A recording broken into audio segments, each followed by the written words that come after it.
today is all improv, so we're all just kind of... 2:05 on a Tuesday afternoon. I'm Tyler Axis. Afternoons Live is just getting underway here on 790 AM and 104.7 FM KFGO. Going to get you caught up with some local headlines in that KFGO News Center. And right out of the gate, we're starting off the show with Congressman Kelly Armstrong. We're doing this once a month, and appreciate his willingness to join us, break down all the happenings of the world, including what you just heard right here on KFGO. You had President Joe Biden announcing new sanctions against Russia after the invasion of Ukraine. We'll get his thoughts on that. There's some things that stood out for me. We'll see if everything lines up in what, quite frankly, Congress can do in this whole situation. So we're going to visit with them. Continuing on with this coverage, we do have Thomas Ambrosio, political science professor, foreign affairs. I mean, he knows this stuff inside and out. The history of it, he's going to break down the foreign side, the NATO side. What, if anything, is going to deter Putin from not only encroaching what he already has, but going even further? That conversation, you're welcome to join all day today at 237-5948 is our Laney studio line. And, of course, the iConsultants of North Dakota Text Club at 35270. Coming back with Congressman Kelly Armstrong right after this KFGO News.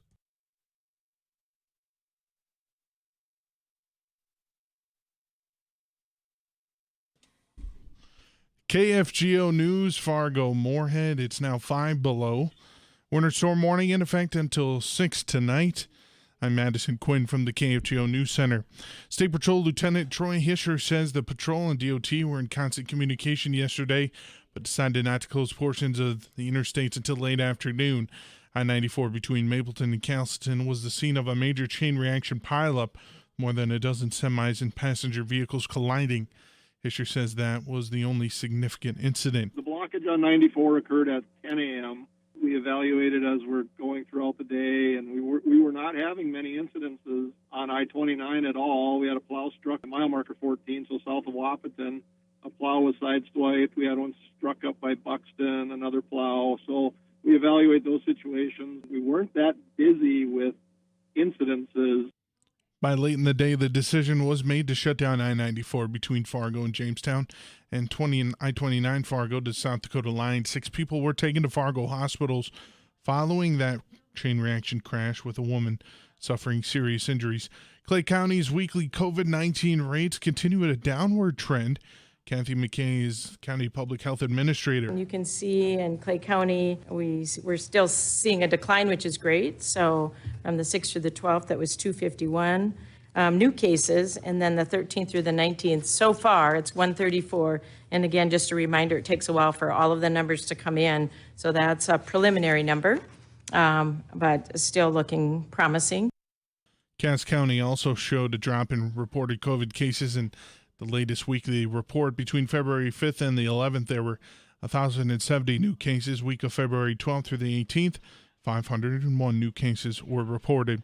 U.S. Supreme Court has turned away a bid led by the Dakota Access oil pipeline operator to avoid additional environmental review of a section that runs under Lake Oahe. The Energy Transfer appeal was opposed by the Standing Rock Sioux Tribe and the Corps of Engineers. By declining to take up the appeal, justices left a place lower court decision that ordered the federal government to undertake a more rigorous environmental study of the pipeline's route on the border of North Dakota and South Dakota. The pipeline, which opened in 2017, will continue to operate as the review is carried out. KFGO Weather Center forecast winter storm warning in effect until 6 today. Light snow, but blowing and drifting visibility. Some places quarter mile or less at times. High of 8 below today. Windy, could gust up to 30 miles an hour. Tonight, overnight low 18 below. Light snow, blowing and drifting throughout the night. We'll have a wind chill reading tonight of 40 below zero. Wednesday, sunny, high 0 to 5 below. And Thursday, sunny, high 0 to 5 below as well. Again, the westbound I-94 now open from Valley City to Jamestown. Also, due to strong winds, severe reduced visibility. 19th Avenue North in Fargo, closed between 18th Street and Dakota Drive. I'm Madison Quinn, News Radio, KFGO.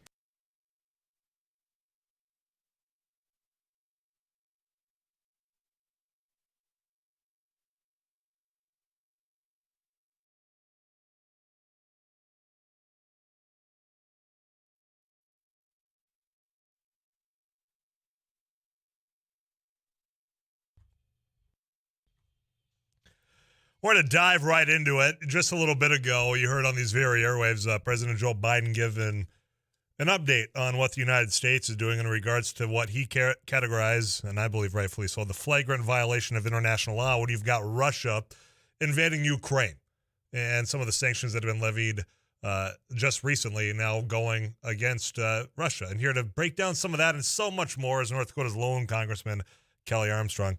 Congressman, how are you doing today, man? I'm pretty good. I find it a little interesting and, surreal when you say peacekeeping tanks roll into Ukraine. Yeah, those two don't quite add up, do they? No, not really. And not particularly if you're not going into somewhere that, actually had conflict before you caused it. Mm-hmm. So it's, this whole, let me just step back and ask you your view of this whole situation as it's unfolded. It didn't happen just yesterday. I mean, it's been building.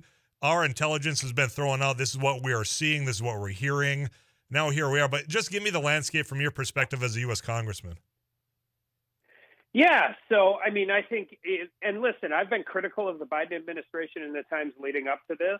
And I'm sure when we're all done, figuring out where we're at, we'll have some of that too.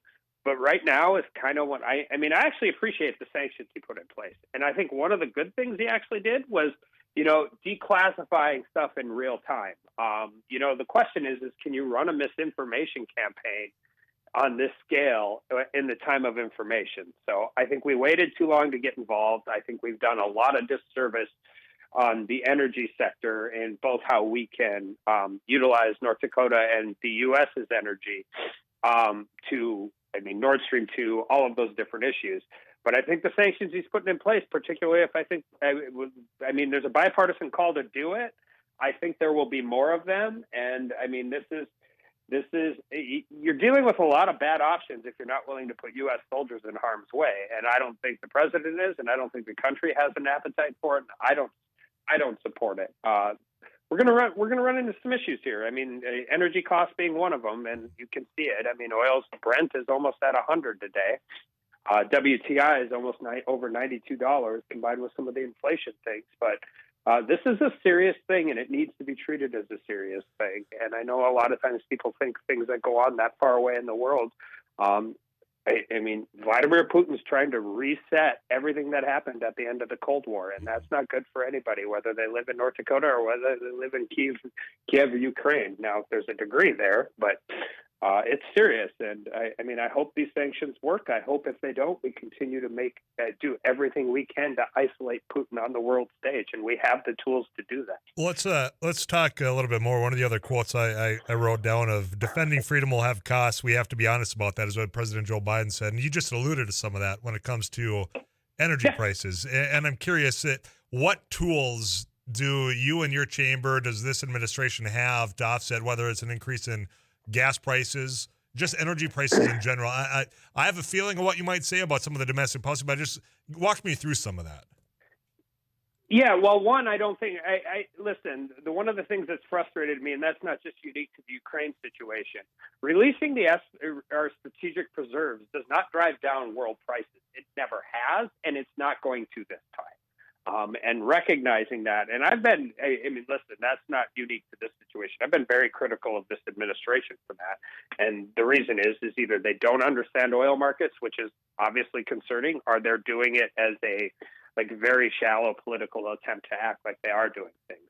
But listen, I was in favor of Nord Stream sanctions to begin with, and we have to continue to do that. But the answer is, in the short term, there's not a lot governments can do to drive international commodity prices like oil and natural gas. That's why over the long term, developing our resources and taking us from a place of energy dependence again back to energy independence is important. I'm curious from where you sit. Go ahead. Just real quick, the other answer is, remember, these are futures market. These are prices move on constraints in supply and demand, but they also move the same way everything else does, on fear and uncertainty. And that's something there's no administration that's going to be able to deal with those right now. I'm curious, Congressman, from where you sit right now, this changes a lot of things. These sanctions, this invasion, going in, I know there's a lot of frustration from not only you, I mean, just people in general in the upper Midwest, energy developing states saying, why are you kind of putting a clamp on us while you're doing, asking OPEC, for example? You think this changes that? Do you think this at least allows states like North Dakota a seat at the table to say, look, we've got some resources, we can have a real impact to lower costs right here? I hope so. I think far too many, and there's a lot of reasonable people on both sides of this debate, but there's just simply too many people that treat the climate change conversation, and I've always said this, and I'll continue to say it. It almost appears that they just simply want to outsource our guilt. And what I mean by that is it doesn't matter if it's coal, oil, natural gas. You could shut it all down in the state of North Dakota, and you're going to have more production in the next year than you did the last production. It just puts us in a situation where we're relying on our strategic adversaries. But again, I don't think, listen, I want everybody to be clear. We could have done everything Kelly Armstrong wanted to unleash the power of oil and natural gas in North Dakota. And this type of invasion with this type of energy power, prices still would have went up. We just possibly could have been in a space where they were lower. Well, I think we would have been in a space where the prices went up from a significantly lower starting point. When it comes to the support this administration has in Congress, we've noticed that there's been, this is not a subtle shot at you, but the infrastructure bill is bipartisan. Not everyone voted for that, but infrastructure bill is bipartisan. There's been some bipartisan appointments when it comes to judges. I'm curious, what's the feel out there on Congress? Is this the one that, top down from your leadership on, does Congress support the administration in this role?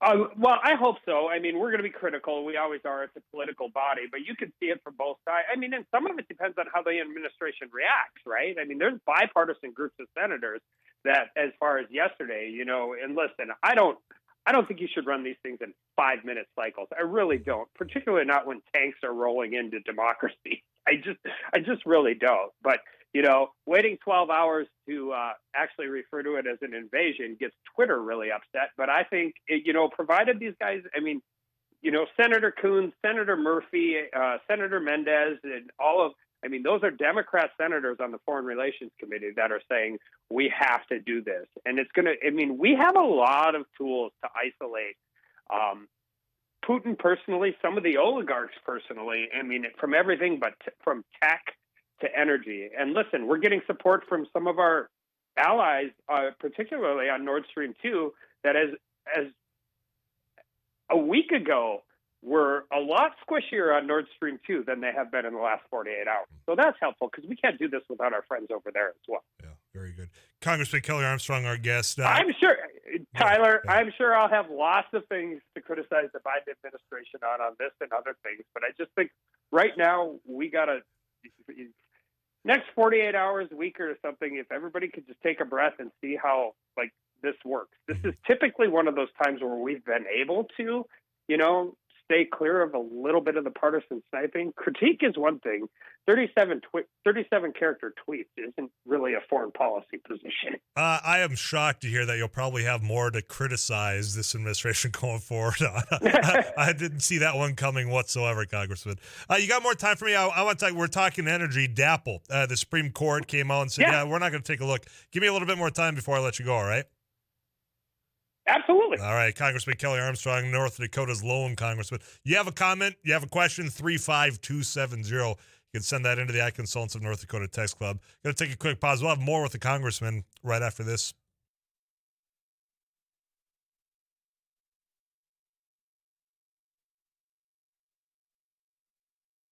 So today on MSUM campus, we're doing an ice jam, which is we're combining a bunch of percussion instruments with ice instruments, which are also going to be used in a percussive form. We're going to hit them with mallets, hammers, all those types of things.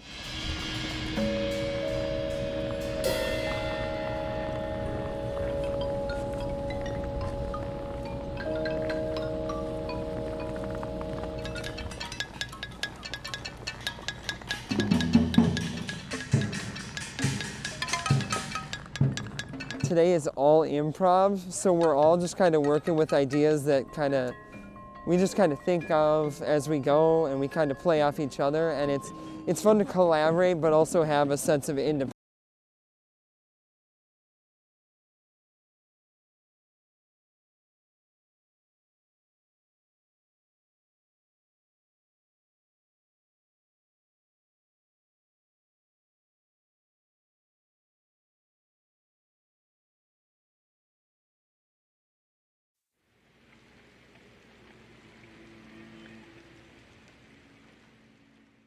Well, we're doing a food giveaway event to the community.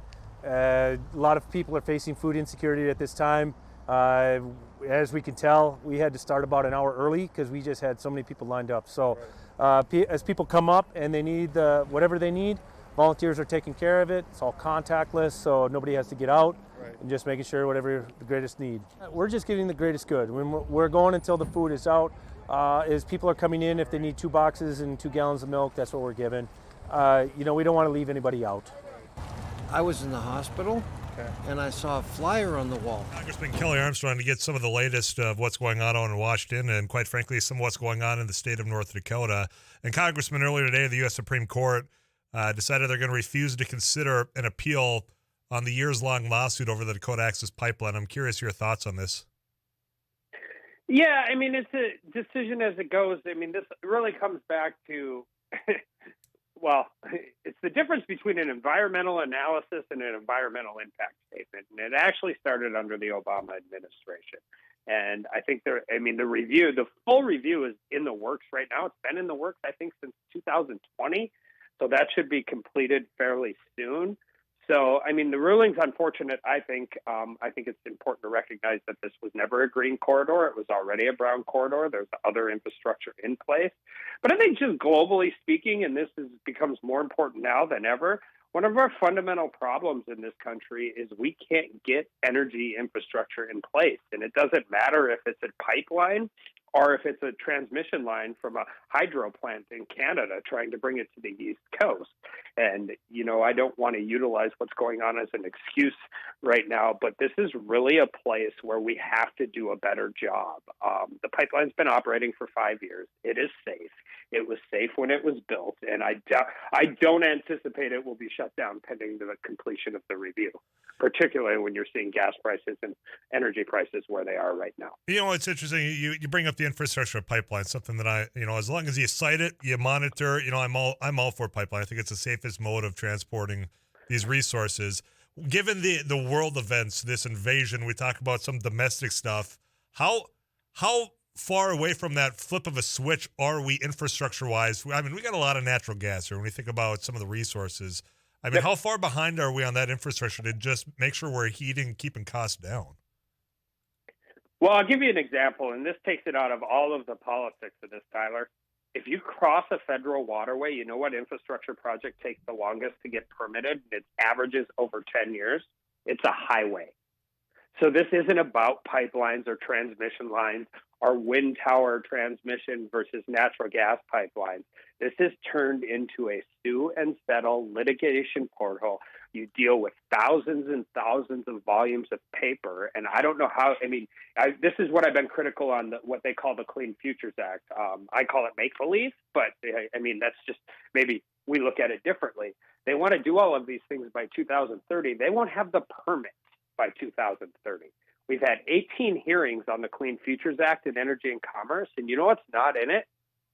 Permitting reform or litigation reform. And until we get those things solved, it's a bunch of politicians in D.C. talking like they're trying to do something without actually doing anything.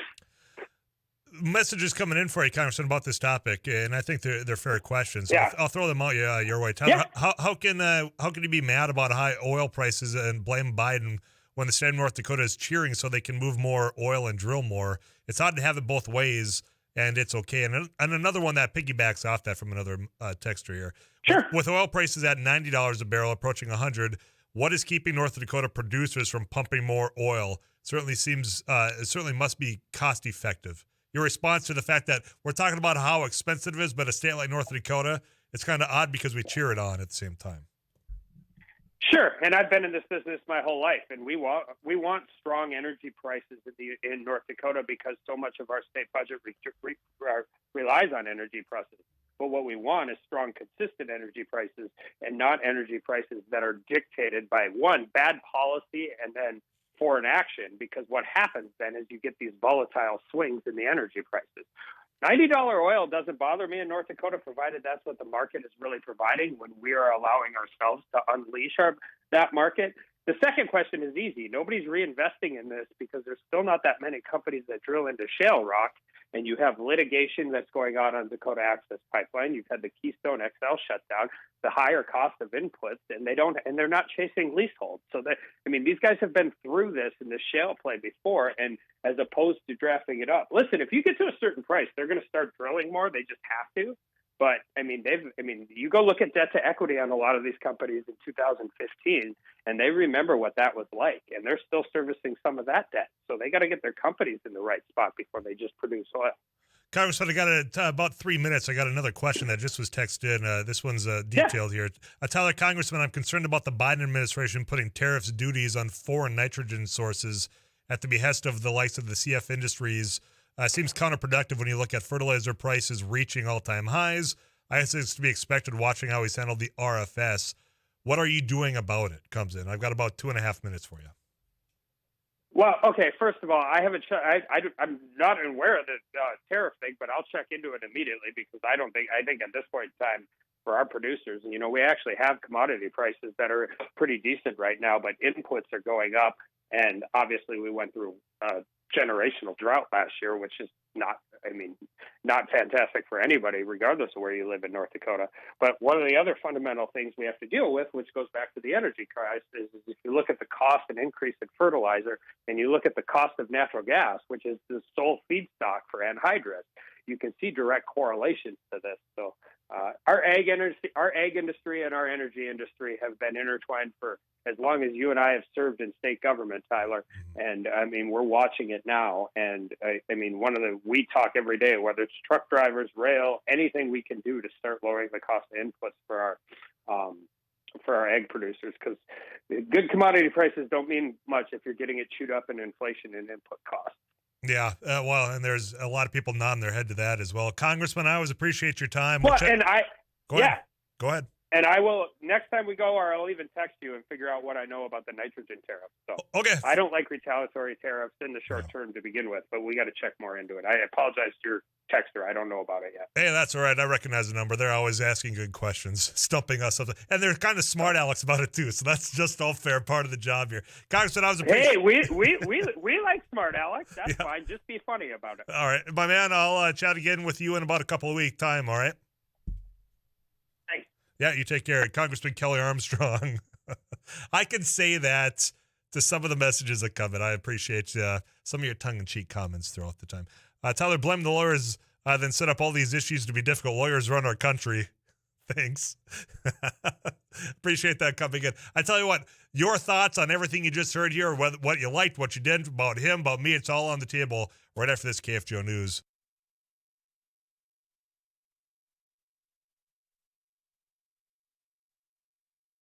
Well, we're doing a food giveaway event to the community. A lot of people are facing food insecurity at this time. As we can tell, we had to start about an hour early because we just had so many people lined up. So as people come up and they need whatever they need, volunteers are taking care of it. It's all contactless, so nobody has to get out, and just making sure whatever the greatest need. We're just getting the greatest good. We're going until the food is out. As people are coming in, if they need 2 boxes and 2 gallons of milk, that's what we're giving. We don't want to leave anybody out. I was in the hospital, and I saw a flyer on the wall. And all the nurses were talking about taking people down there to get food and stuff. I got out last night.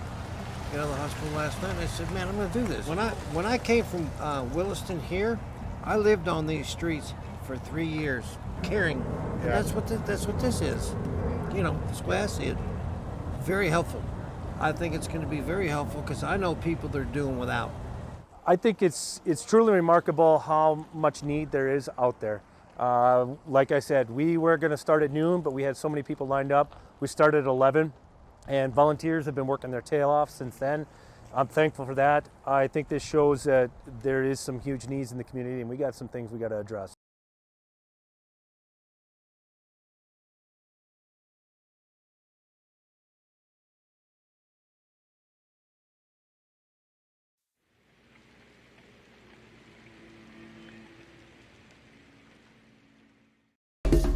Thanks for watching News and Views on YouTube. Don't forget to subscribe and like our page, and send us a text anytime at 35270.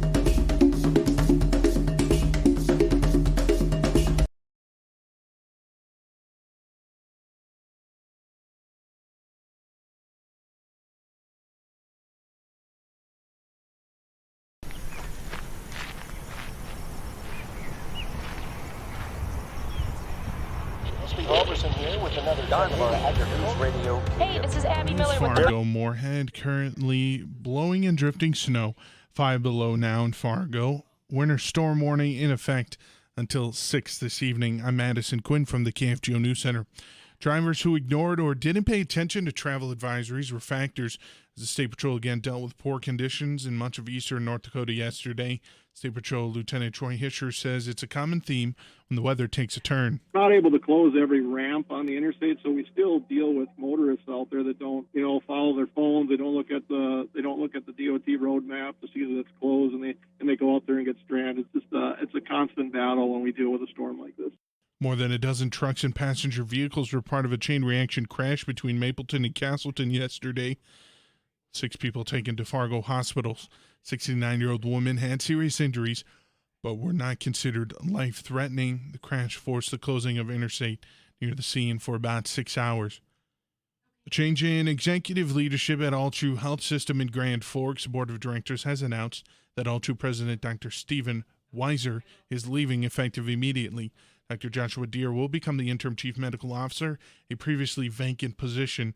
The board chair says the decision was made in the best interest of the organization. All True will recruit a new president. Weiser was recently named the chair of the North Dakota Hospital Association. Deter has been with All True since 2009, serving as the director of primary care for 7 years. KFGO News Time coming up on 2:32. It's 5 below.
Currently cloudy, blowing and drifting snow.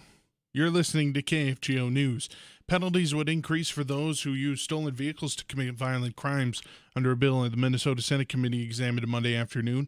It will decide later whether to include in a larger crime-fighting package. Ramsey County Sheriff Bob Fletcher points to a spike in violent carjackings. When you hear people say these kids are just out joyriding, why do we really care? They're stealing cars to commit other crimes. They're using some stolens to carjack others. They're robbing people of their purses and phones. Alexandria Republican Bill Ingebretson says he agrees with Democratic colleague Ron Lance from St. Louis Park that the bill needs to be clarified in some areas. Governor Tim Walz has called a special election to fill a vacant congressional seat in southern Minnesota after Congressman Jim Hagedorn died last week following a battle with kidney cancer. Special primary will be held on May 24th, followed by the special election on August 9th. Candidates for the special election will likely run again in November. That will decide who will hold the seat in the next Congress under Minnesota's new political maps released last week. KFGO Weather Center forecast winter storm warning in effect until 6. Light snow, blowing snow, drifting. High of 8 below the rest of today. Tonight, overnight low, 18 below, could hit a wind chill reading of 40 below zero. Light snow this evening, more blowing and drifting than accumulation. Wednesday, sunny, high 0 to 5 below. Same on Thursday, high 0 to 5 below, and sunny skies. I'm Madison Quinn, News Radio, KFGO.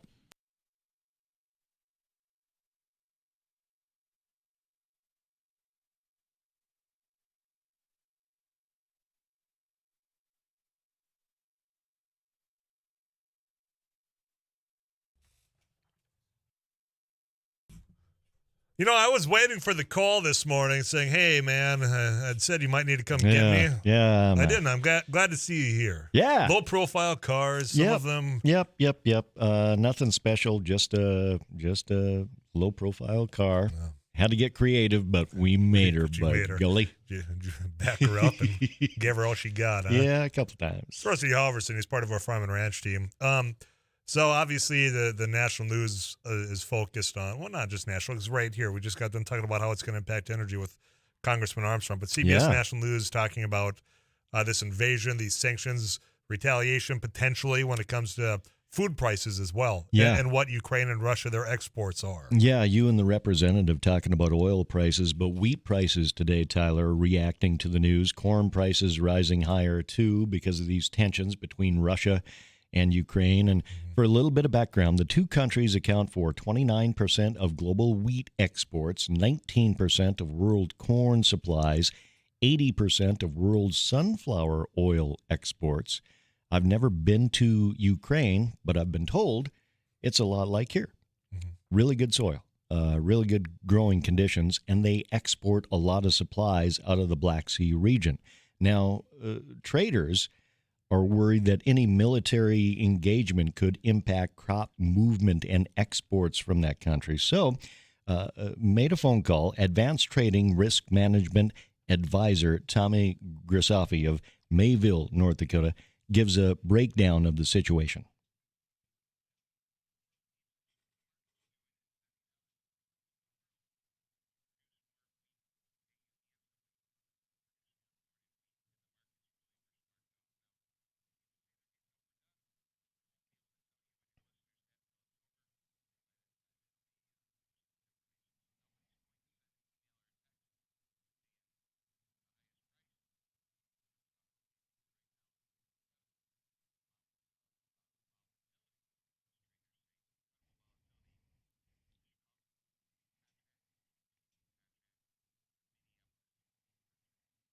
There's a lot of sayings in agriculture. Markets don't like volatility.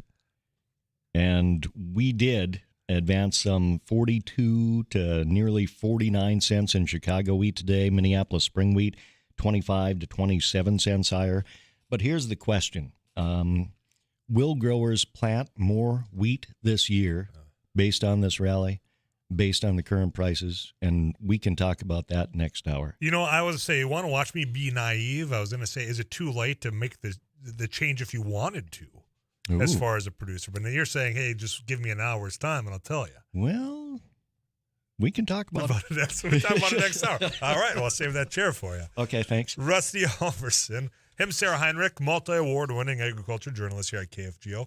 You can go to KFGO.com, click on that agriculture tab just to learn a little bit more. CBS National News headlines on the way. Your thoughts are filling up the text club. iConsultants of North Dakota at 35270. Lenny's studio line open, as always, at 237-594. We'll talk a little bit more about this. Also, volunteerism when it comes to first responders. Yeah, we're diving back into that following yesterday's heroics out in that just blistering, cold, windy, snowy blizzard. We'll talk about maybe what we could do to thank them a little bit more right after this.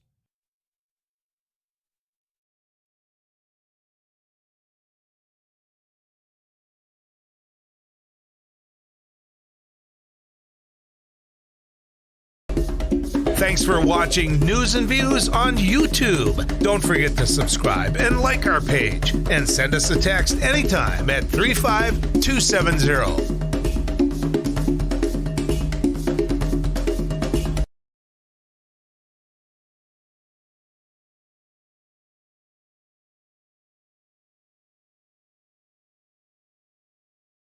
Well, we're doing a food giveaway event to the community.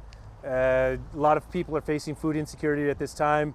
As we can tell, we had to start about an hour early because we just had so many people lined up. So as people come up and they need whatever they need, volunteers are taking care of it. It's all contactless, so nobody has to get out, and just making sure whatever the greatest need. We're just giving the greatest good. When we're going until the food is out. As people are coming in, if they need 2 boxes and 2 gallons of milk, that's what we're giving. We don't want to leave anybody out. I was in the hospital, and I saw a flyer on the wall, and all the nurses were talking about taking people down there to get food and stuff. I got out last night, got out of the hospital last night, and I said, man, I'm going to do this. When I came from Williston here, I lived on these streets for 3 years, caring. And that's what this is. That's the way I see it. Very helpful. I think it's going to be very helpful because I know people that are doing without. I think it's truly remarkable how much need there is out there. Like I said, we were going to start at noon, but we had so many people lined up. We started at 11, and volunteers have been working their tail off since then. I'm thankful for that. I think this shows that there is some huge needs in the community, and we got some things we got to address.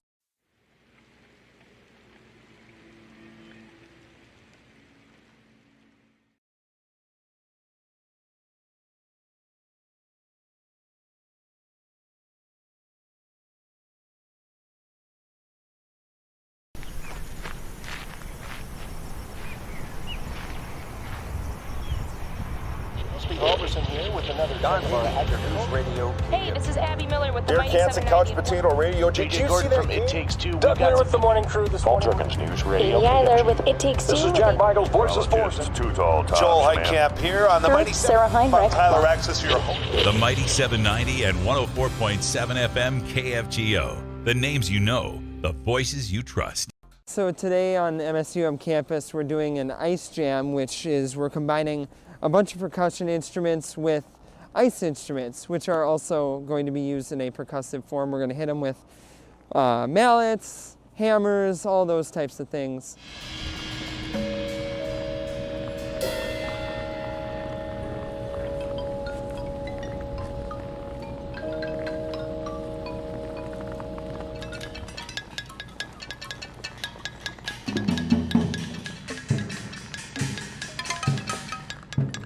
Today is all improv, so we're all just kind of working with ideas that we just kind of think of as we go, and we kind of play off each other, and it's fun to collaborate but also have a sense of independence.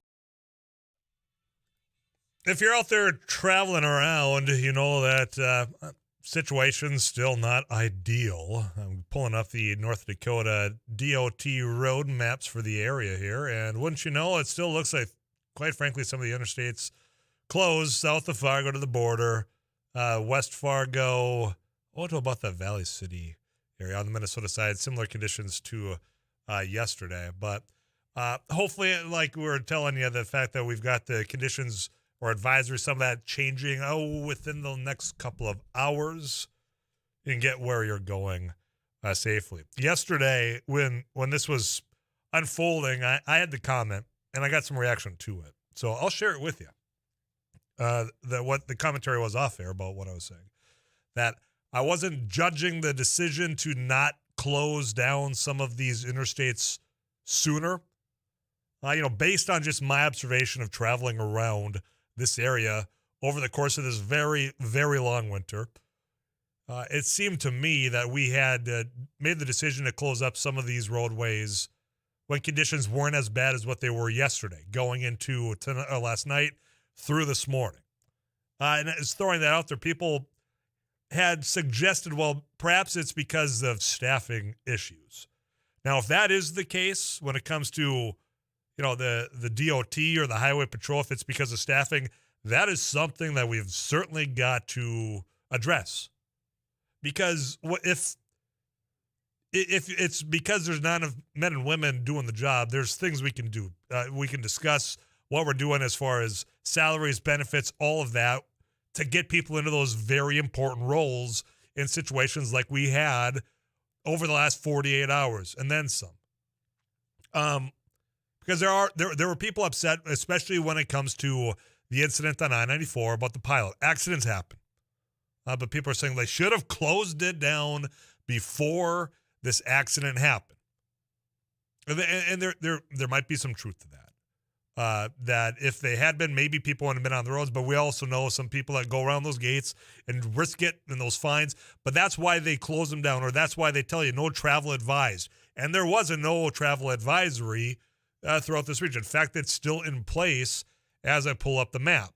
Not a mirror image of what you saw yesterday, but it's pretty dang near close.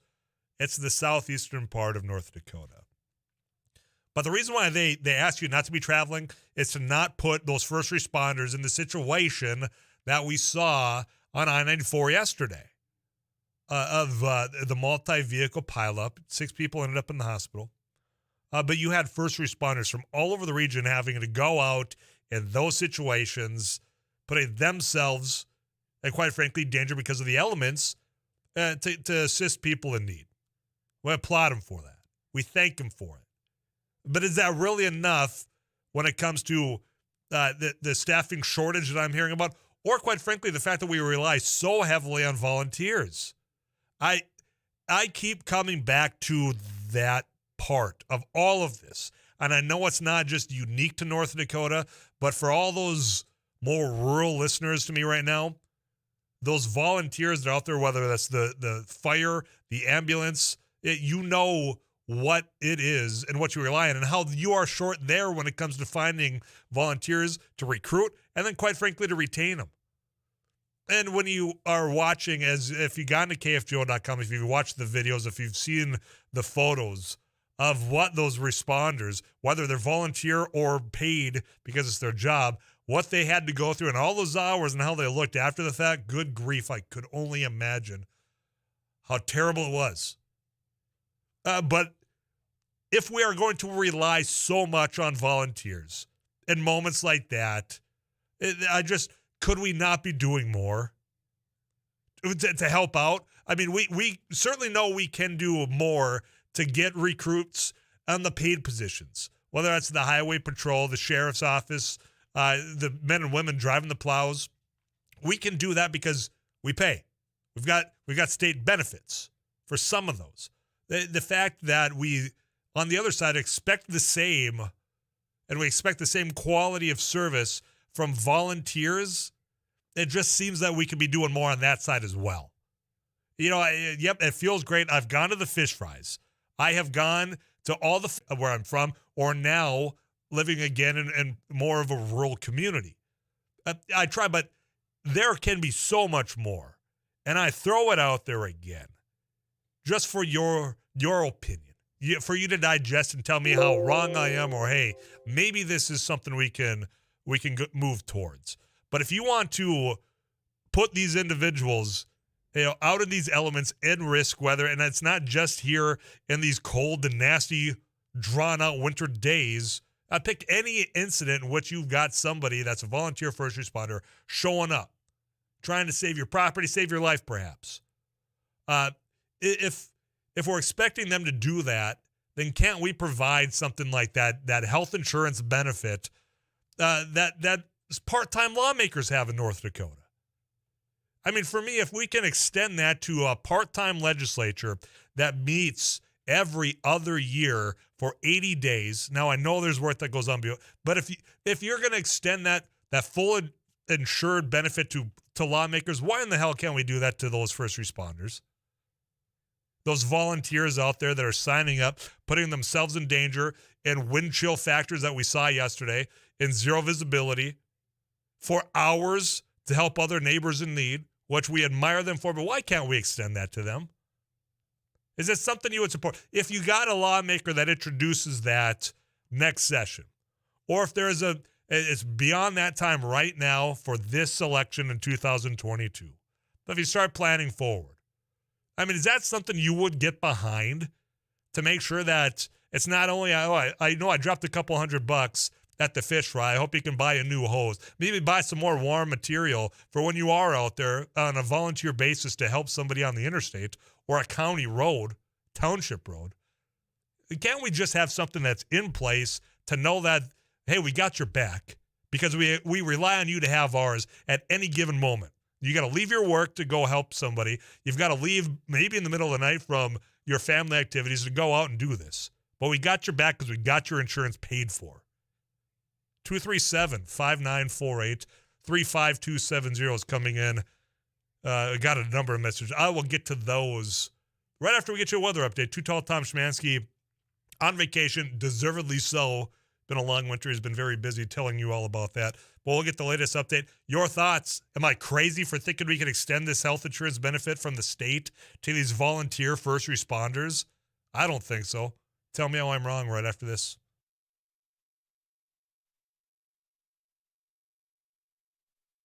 So today on MSUM campus, we're doing an ice jam, which is we're combining a bunch of percussion instruments with ice instruments, which are also going to be used in a percussive form. We're going to hit them with mallets, hammers, all those types of things.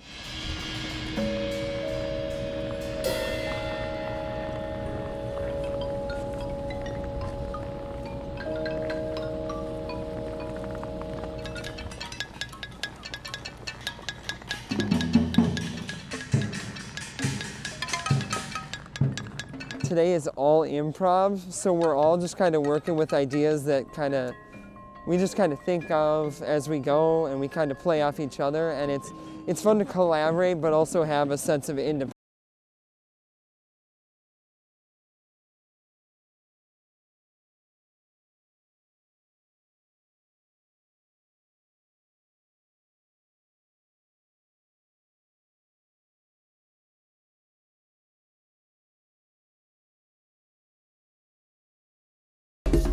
Thanks for watching News and Views on YouTube. Don't forget to subscribe and like our page, and send us a text anytime at 35270.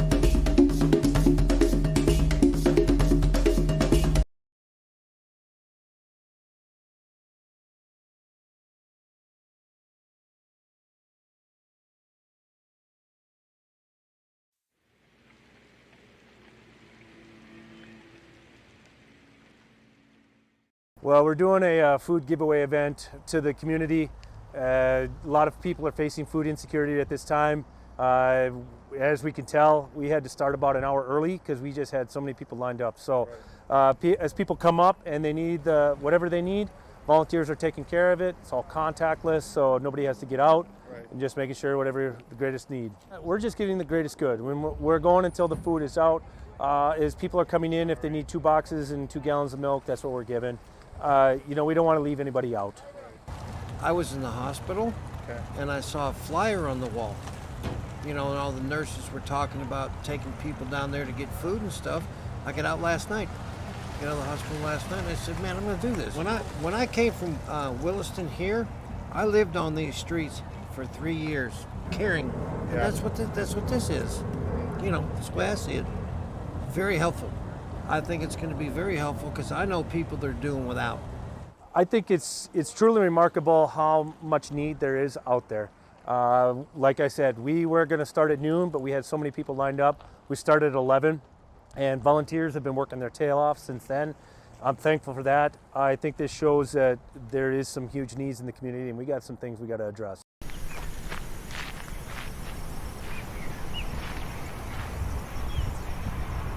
Robertson here with another Dynamite News Radio. Hey, this is Abby Miller with the Derek Mighty Hansen, Couch 790. Potato Radio. Did you see that? From It Takes Two. Doug here with the morning crew this morning. Jerkins News Radio. Katie Eiler with It Takes Two. This is Jack Michaels, Voices Force. Too tall. Joel Heitkamp here on the Mighty Sarah Seven. Heinrich. Tyler Axis, your host. The Mighty Seven. We'll get you caught up with some CBS national news. In the second hour, we're going to get back onto the invasion, the sanctions. Dr. Thomas Ambrosio from NDSU, he's a political science professor. I mean, he knows this stuff. He doesn't need a book. Taking classes from him, just in awe of what he was able to explain there, and knowing this is unfolding in real time. I just want to get the latest of his opinion on what he's seeing unfold, what this means going forward. Because I've got some comments about that, and I will get back to those, I assure you. In the meantime, I was talking about, that we rely so much on volunteers, and we're like, pat them on the back, we stop the fundraisers, but is that really enough? I mean, and I'm using what we witnessed yesterday on I-94 near Mapleton and the Castleton area of all these volunteer first responders. Now, not all of them were, but a good number of them were. And what the elements that we had them going out into.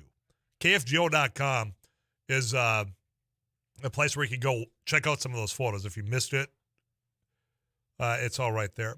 Tyler, no kidding. It happens every time there's a storm. Accidents end up closing the interstate, not DOT. I don't get it. I don't know. I don't necessarily agree that it's just accidents. I mean, again, when I think, because there were times, now watch me just be a hypocrite here in my stance here. There have been times that the roads have been closed down during this winter that I've looked out and I've had to travel, other means in town here. I'm like, why did they close the interstate? It doesn't seem that bad. Yesterday was the opposite for me. Looking around, it's like this is a worse condition than other times where we've already closed it down. So we have been, I think, we've taken the initiative to be proactive, to close them down, to prevent the pilot before. Yesterday just wasn't that. And like I said, after I had those comments, I had people reach out and say, well, it's because there's not enough staff to do all of it, to go out there physically do it. And if that's the case, then boy, do we have a whole other conversation that we've got to have, and staffing levels for those first responders, for the highway patrol, all of that. Tyler, not that I disagree with you, but it's a little more than a fish fry money when you figure 25 people in a department times even 500 a month is $150,000.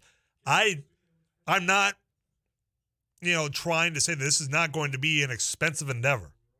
That tab that we would have to pick up to have this benefit, or something. What else would you recommend? To have something, again, we expect them to get our back in need. Why can't we get theirs in some shape or form?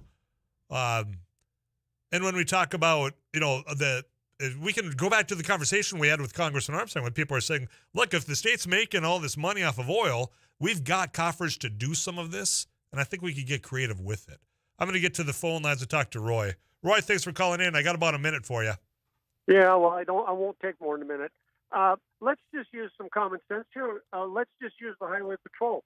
If they go out and they can't see beyond the hood of their car, maybe they should make the call on closing the highways instead of waiting for some bureaucrat to make the decision.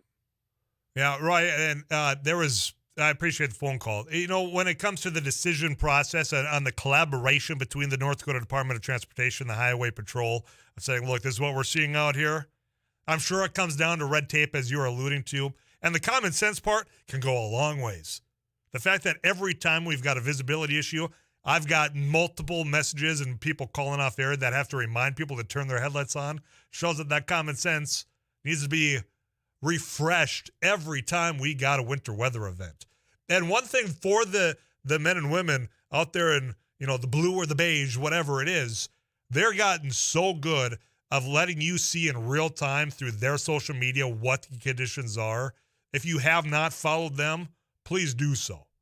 But it just seems if we're going to rely so much on volunteers, we've got to do something a little bit more to appreciate them. Your conversation when we come back right after the CBS News. Thanks for watching News and Views on YouTube. Don't forget to subscribe and like our page, and send us a text anytime at 35270.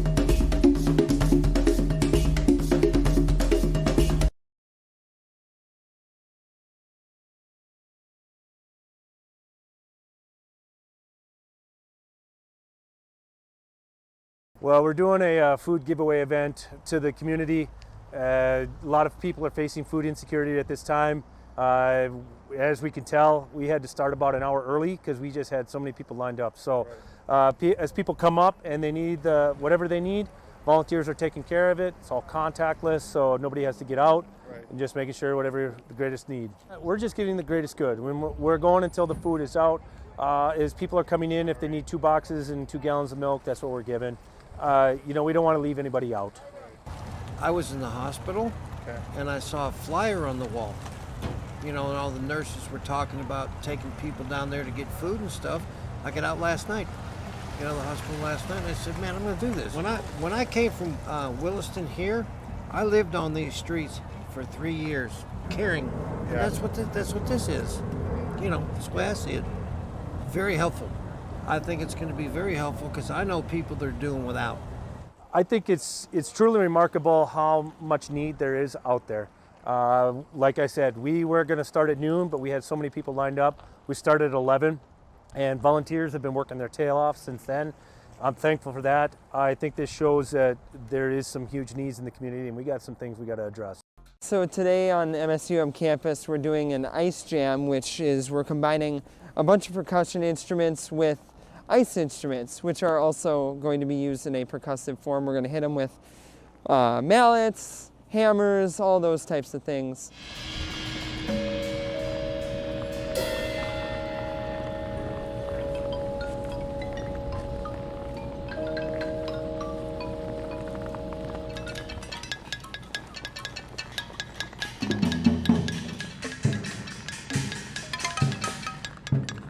today is all improv, so we're all just kind of working with ideas that we just kind of think of as we go, and we kind of play off each other, and it's fun to collaborate but also have a sense of independence.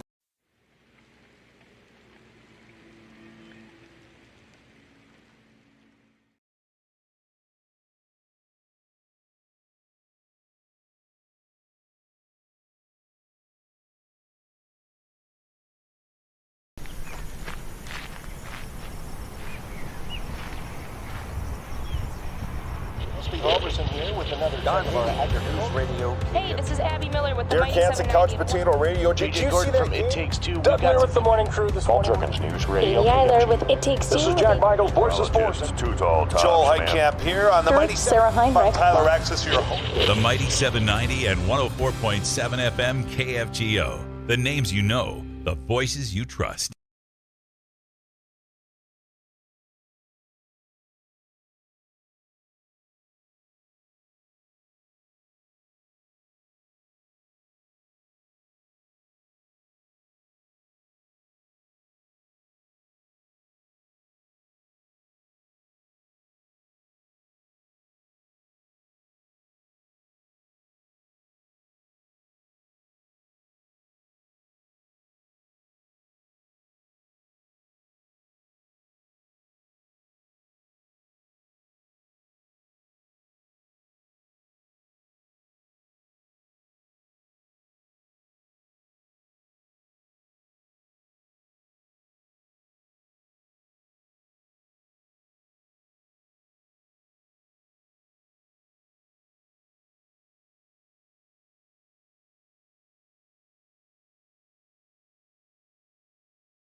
Geo News, cloudy, some blowing snow yet, and we are at 5 below zero. Westbound I-94 has reopened between Valley City and Jamestown. Eastbound still closed, though. And also I-94 from Jamestown to Fargo does remain closed. I-29 from Fargo to the South Dakota border also closed this afternoon. DOT crews working to open those highways. They're hoping to open those sections of interstate by late this afternoon. 19th Avenue North near the airport in Fargo does remain closed. That was closed by Fargo Public Works around 11:30 this morning. Airport access, Dakota Drive to 18th Street to Dakota Drive, and then crossing 19th into Hector International Airport. Again, strong winds, reducing visibility on 19th. Clay County's weekly COVID-19 rates continue a downward trend. Kathy McKay is Public Health Administrator. You can see in Clay County, we're still seeing a decline, which is great. So from the 6th through the 12th, that was 251 new cases. And then the 13th through the 19th, so far, it's 134. And again, just a reminder, it takes a while for all of the numbers to come in. So that's a preliminary number, but still looking promising. Cass County also showed a drop in reported COVID cases. In the latest weekly report between the 5th of February and the 11th, there were 1,070 new cases. In the week of February 12th to the 18th, 500 new cases were reported in Cass County. A change in executive leadership at All True Health System in Grand Forks. The board of directors has announced that All True President Dr. Stephen Weiser is leaving, effective immediately. Dr. Joshua Deer will become interim chief medical officer, a previously vacant position. The board chair says a decision was made in the best interest of the organization. All True will recruit a new president. Weiser was recently named chair of the North Dakota Hospital Association. Governor Tim Walz has called a special election to fill a vacant congressional seat in southern Minnesota after Congressman Jim Hagedorn died last week following a battle with kidney cancer. A special primary will be held on May 24th, followed by the special election on August 9th. Candidates for the special election will likely run again in the November election that will decide who will hold the seat in the next Congress under Minnesota's new political maps released last week. The 59-year-old Hagedorn was a strong conservative Republican and a supporter of former President Donald Trump. A close call yesterday afternoon near Leeds in northeastern North Dakota when a BNSF freight train struck a semi at a crossing. Benson County Sheriff Ethan Rohde says a semi-driver from Pennsylvania failed to yield and was hit broadside on the passenger side. He was treated for minor injuries at the Devil's Lake Hospital. Rohde says there were near whiteout conditions at the time of the crash and the truck driver was not paying close attention. Updated KFGO Weather Center forecast. The winter storm warning still in effect until 6 this evening. Then we will be under a wind chill warning from 6 tonight until noon tomorrow. Fargo-Moorhead, a little light snow possible yet this afternoon, blowing and drifting. We do not expect any significant accumulation, little or no new snow accumulation. And 0 to 5 below for our high. We are at 5 below. Northerly winds near 25. Mostly cloudy tonight. Still some blowing and drifting snow early. 20 to 25 below with the northwest wind at 15 to 25. Sunny tomorrow, just 5 to 10 below, though, for a high. Tomorrow night, 20 to 25 below, partly cloudy. Sunny Thursday, 0 to 5 degrees. Friday, near 7 above. By Saturday, mostly sunny, mid-20s. Fargo-Moorhead, cloudy, blowing snow, again 5 below. Paul Juergens, News Radio, KFGO.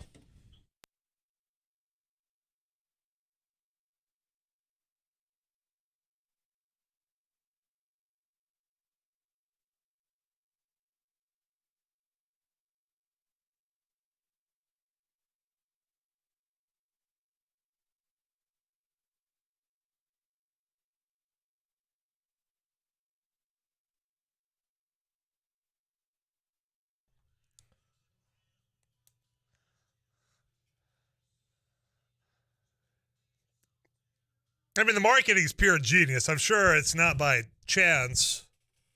Margarita Day, National Margarita Day, Global Margarita Day, I don't know. It doesn't matter. It's Margarita Day for you. Listen to me right now. On 2/22, a Tuesday of 2022. So now you think about Tuesdays, this, you got your Taco Tuesdays, and what better way to wash down a taco than with a margarita? I mean, it's a match made in heaven, right? I mean, that's like beer and wings. They just go together naturally. And I'd ask you, where's the best margarita in town? or in the beyond the metro area, because I've got messages coming in. Hey, if you're in Grand Forks, for example. Now, here's an important question that I didn't throw in that little window we had.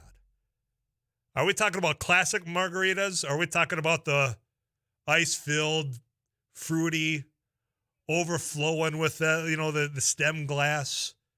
Because you can be good at one and be lousy at the other, I'd assume. What do you go for? I go for the iced tea ones. And I'm not ashamed to admit it. Don't judge. Because I'll go to Mexican Village, say, yeah, give me the strawberry pineapple. Nothing wrong with blended, that. so Blended, so it's yeah. like a smooth. Then throw an umbrella in there. I don't care. Call it an umbrella drink. Like I said, I'm more for the Dos Equis Amber. But if I go, give me the ice-filled ones. What do you go with? Eric Johnson's my producer, by I the way. think my favorite one is at Vinyl Taco downtown. They make a mean one. They've got a few different flavors if you like the strawberry or the mango. Yeah, but do you go classic or do you go? I go classic, just the lime. I'm on the rocks guy. Brain freeze. Yeah. With the suck the down blended real ones. fast. It's true. Somebody throws out, you know what? People can get mad. Oh, free shout outs. Whatever. Downtown Beer and Fish. I would have not expected the Beer and Fish Company downtown, which if you haven't been, good stuff. I did not know that they would have been a spot. Mexican Village comes in. I can vouch for Mexican Village. We've been there from a time or two, especially that 32nd Avenue, 45th. No offense to the one downtown. I'm sure you're lovely as well. This is the one, though. I've never heard of this place. Tyler, if you find yourself in Grand Forks, and I apologize, you know me in the English. Well, this isn't English. So even though I took like 8 years of Spanish, is it charas and tequila is where it's at? Never heard of it. Explain more. Because I go through Grand Forks from time to time. It's on my way back up to the north central part of the state, Leeds, Devil's Lake. But I've never heard of that place. Send me the coordinates, the address, and I'll have to give it a look up there. So here, if we said, what are you going to do the first day that it's sunny, 75, there's not a wind out there? We threw out all your suggestions. Well, we're not there yet, but you can go there in your mind and have a nice chilled margarita this evening and celebrate. 237-5948. That's the Laney studio line. You can also text in, as many of you choose to, at the Ag Consultants of North Dakota Text Club at 35270. And we're going to be visiting with Thomas Ambrosio here in about 15 minutes' time and get his expertise on what's happened over the last 24 hours. Right away, right after Putin's speech, I sent him a message, and he said, yep, we got to talk about this. Well, from what we knew then to what we knew this morning to what we now know when it comes to sanctions, there's a lot to unpack there. My question is going to be, what, if anything, is going to stop or deter Putin? Because if you think back not very long, maybe back to 2008, there has been times that he's kind of picked a little bit here. He's sliced a little bit there. And sure, we slapped the wrist, but it doesn't really seem as though it's deterred any of what we saw. And if you listen to his remarks yesterday or read the transcript, seems unhinged. We'll get the latest from him and your thoughts that have come in. For example, and I'll ask this of Dr. Ambrosio, Tyler, if Trump and Putin are besties, why wouldn't he have invaded Ukraine when Trump was president? That's a question that's been thrown around quite a bit. And, and I want to step back even before Trump was president, because people are saying, Biden's so soft he's so weak on Russia. Do not forget that it was in the Republican National Committee that it was Trump's campaign that pushed, and the Republican Party went along with, more pro-Putin language and away from pro-Ukraine. We never got an explanation as to why. And I'm not saying, this is just a Trump thing. For the Republicans to go along with it, why? If it's that ingrained back in 2006 that, hey, we're going to be more friendly towards Vladimir Putin or to Russia's policy, and you're seeing it play out. I told you when one of the mics called in about the Durham report. So look, My days of watching cable news intently has been long gone. But sometimes, and here's, if you go to a doctor's office, you go to a truck stop, you go to a cafe, you know what's routinely on those TVs? Fox News. You want to stop out and have a margarita, if you're in one of those small towns doing so, you probably got Fox News on the TV. Well, I was at one of those spots not long ago last week. When the whole intelligence was coming out from the United States intelligence, and you have someone like Tucker Carlson out there saying this is all being blown out of proportion. They have taken up the drumbeat of, quite frankly, some of the same commentary that you're seeing on Russian state TV. From what I've seen in my very narrow window of watching Fox or just cable news in general. Why didn't he? I don't know that we have an answer.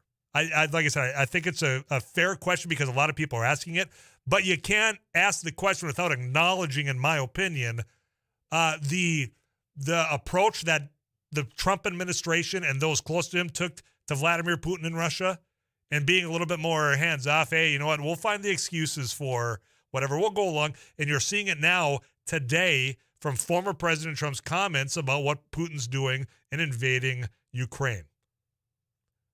Now, on the flip side, you're going to say, well, look, if it would have been so easy, why couldn't he just done it? He would have had no hassle with the United States. That's the answer I don't have. You know, because if it would have been so easy for him just to walk in and not have the sanctions be slapped on as we're seeing today, what you heard from a Republican congressman here in North Dakota saying they're appropriate, and if he continues to move forward, that there should be more, I don't have that answer. That's why I will ask Thomas Ambrosio in just a little bit of time here. There was one other one that I wanted to address here as well.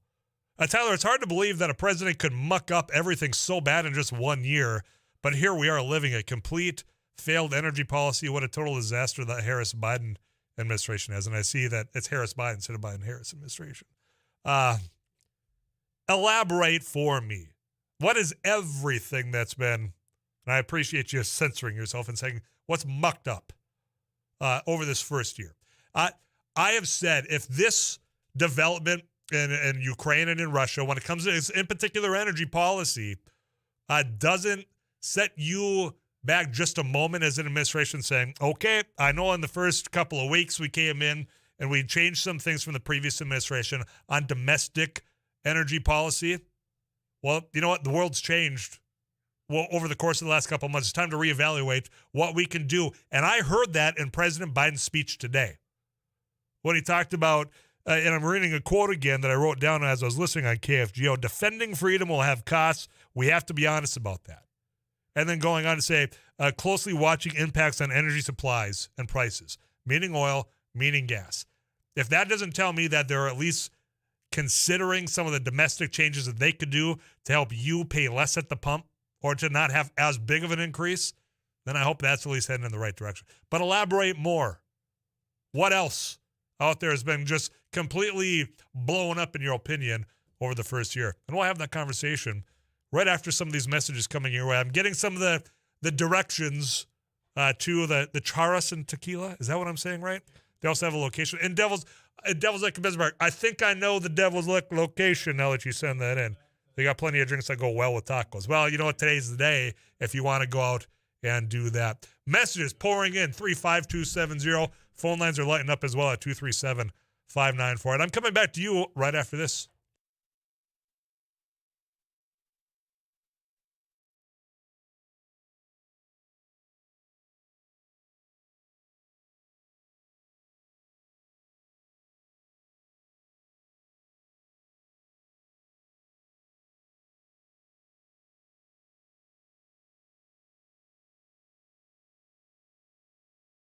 Well, we're doing a food giveaway event to the community.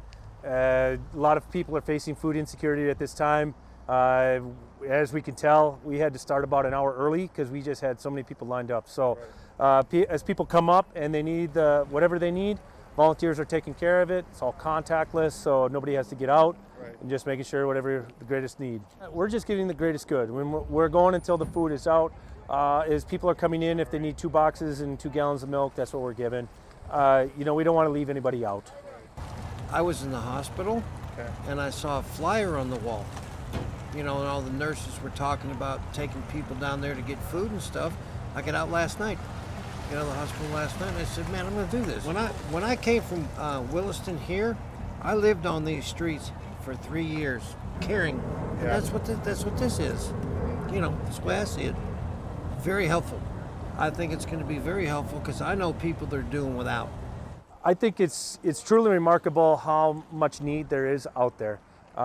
Like I said, we were going to start at noon, but we had so many people lined up. We started at 11, and volunteers have been working their tail off since then. I'm thankful for that. I think this shows that there is some huge needs in the community, and we got some things we got to address.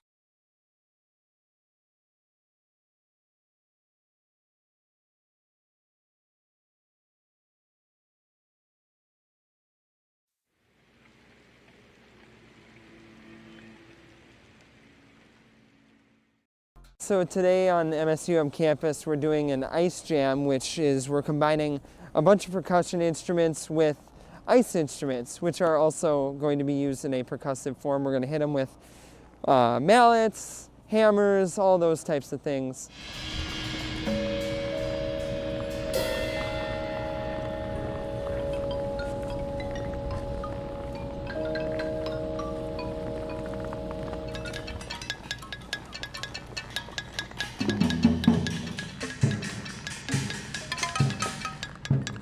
Today is all improv, so we're all just kind of working with ideas that we just kind of think of as we go, and we kind of play off each other, and it's fun to collaborate but also have a sense of independence. Thanks for watching News and Views on YouTube. Don't forget to subscribe and like our page, and send us a text anytime at 35270.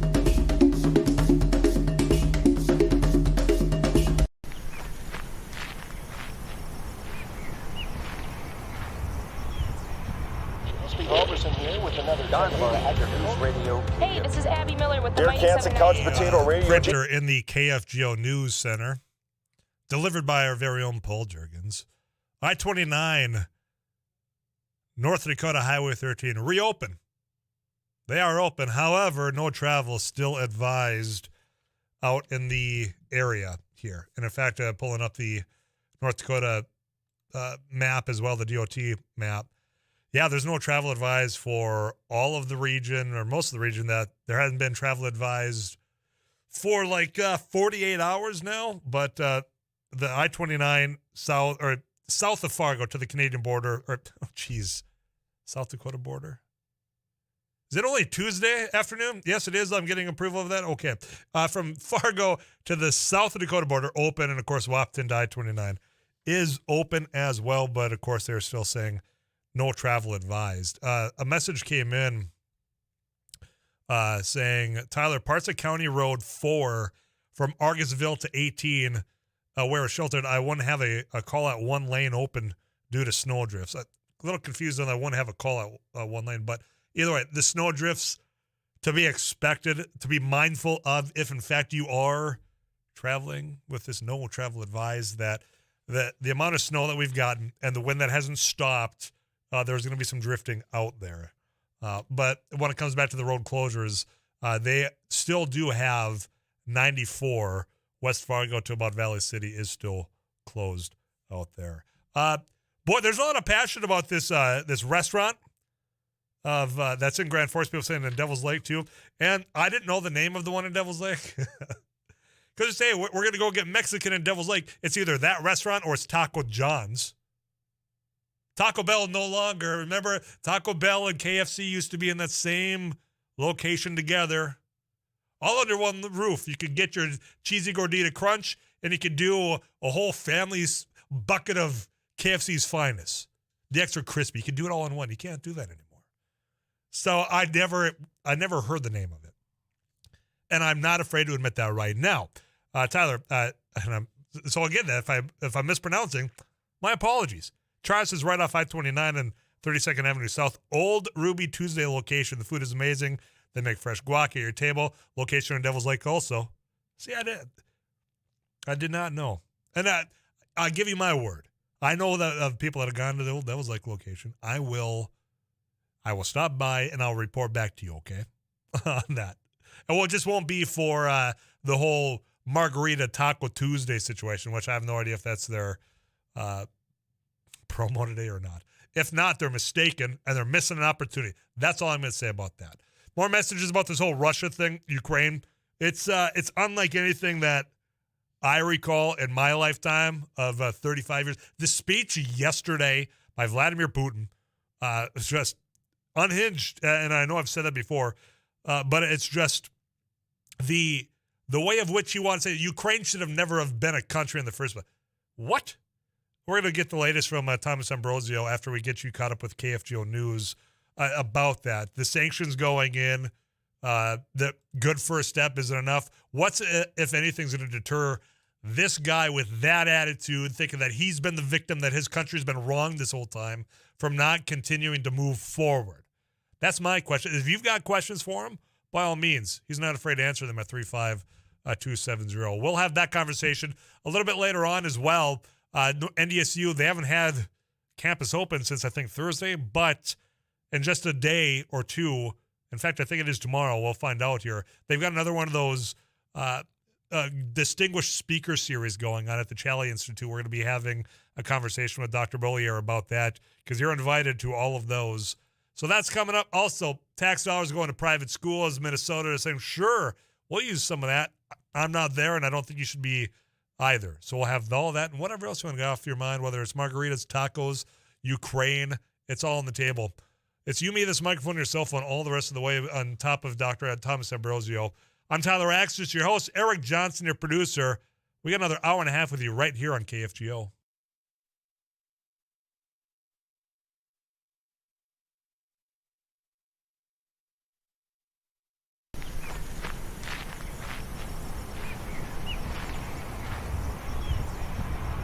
Robertson here with another Agri News Radio. Hey, this is Abby Miller with the Dear Mighty Kansas Couch 790. Potato Radio. Did you see that from It Takes Two. Doug here with the morning crew this morning. News Radio. Amy Eiler with It Takes Two. This is Jack Michaels, Voice of Sports. Too tall. Joel Heitkamp here on the Mighty Sarah Heinrich. I'm Tyler Axis, your host. The Mighty 790 and 104.7 FM KFGO. The names you know, the voices you trust. Thanks for watching News and Views on YouTube. Don't forget to subscribe and like our page. And send us a text anytime at 35270.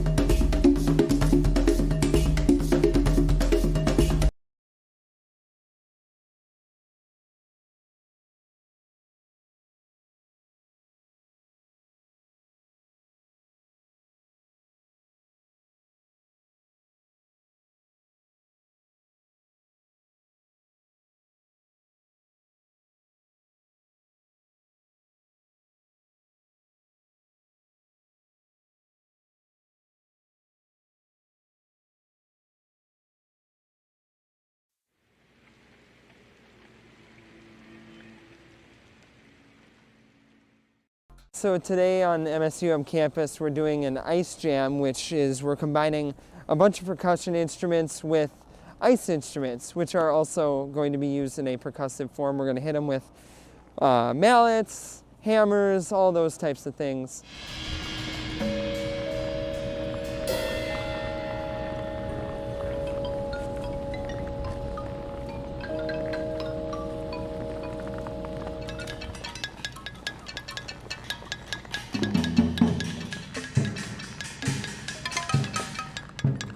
Today is all improv, so we're all just kind of working with ideas that we just kind of News think about this of. hour brought to you by Otter Tail Power Company, positively impacting communities they serve for more than a century. Fargo-Moorhead, cloudy skies, blowing snow, and 5 below. I'm Paul Juergens.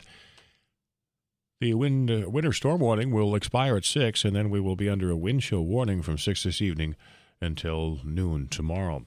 North Dakota DOT and State Patrol are reopening Interstate 29 now from Fargo to the South Dakota line, along with State Highway 13 from I-29 to Wahpeton. While the closures are lifted now, they are advising no travel for surrounding areas there. Reduced visibility, snow-covered conditions on many highways throughout the state. Drivers are urged to slow down and drive for the conditions. Closures still in place. I-94 eastbound from Jamestown to Fargo and westbound from Fargo to Valley City this afternoon. Drivers who ignored or didn't pay attention to travel advisories were factors as the patrol dealt with poor conditions in much of eastern North Dakota yesterday. State Patrol Lieutenant Troy Hischer says it's a common theme when the weather takes a turn.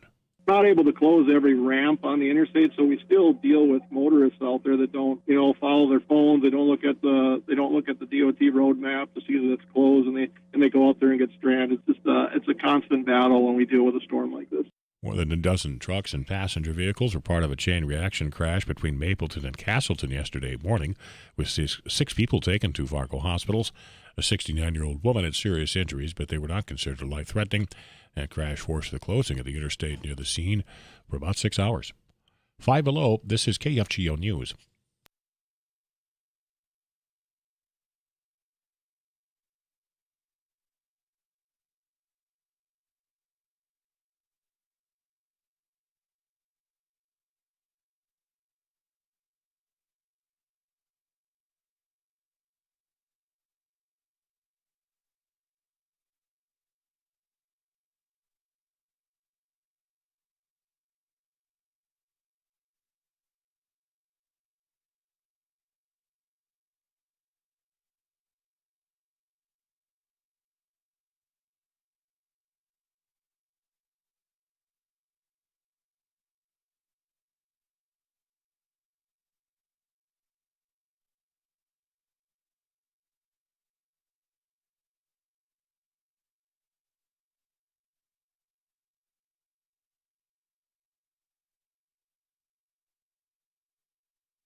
Five below, this is KFGO News.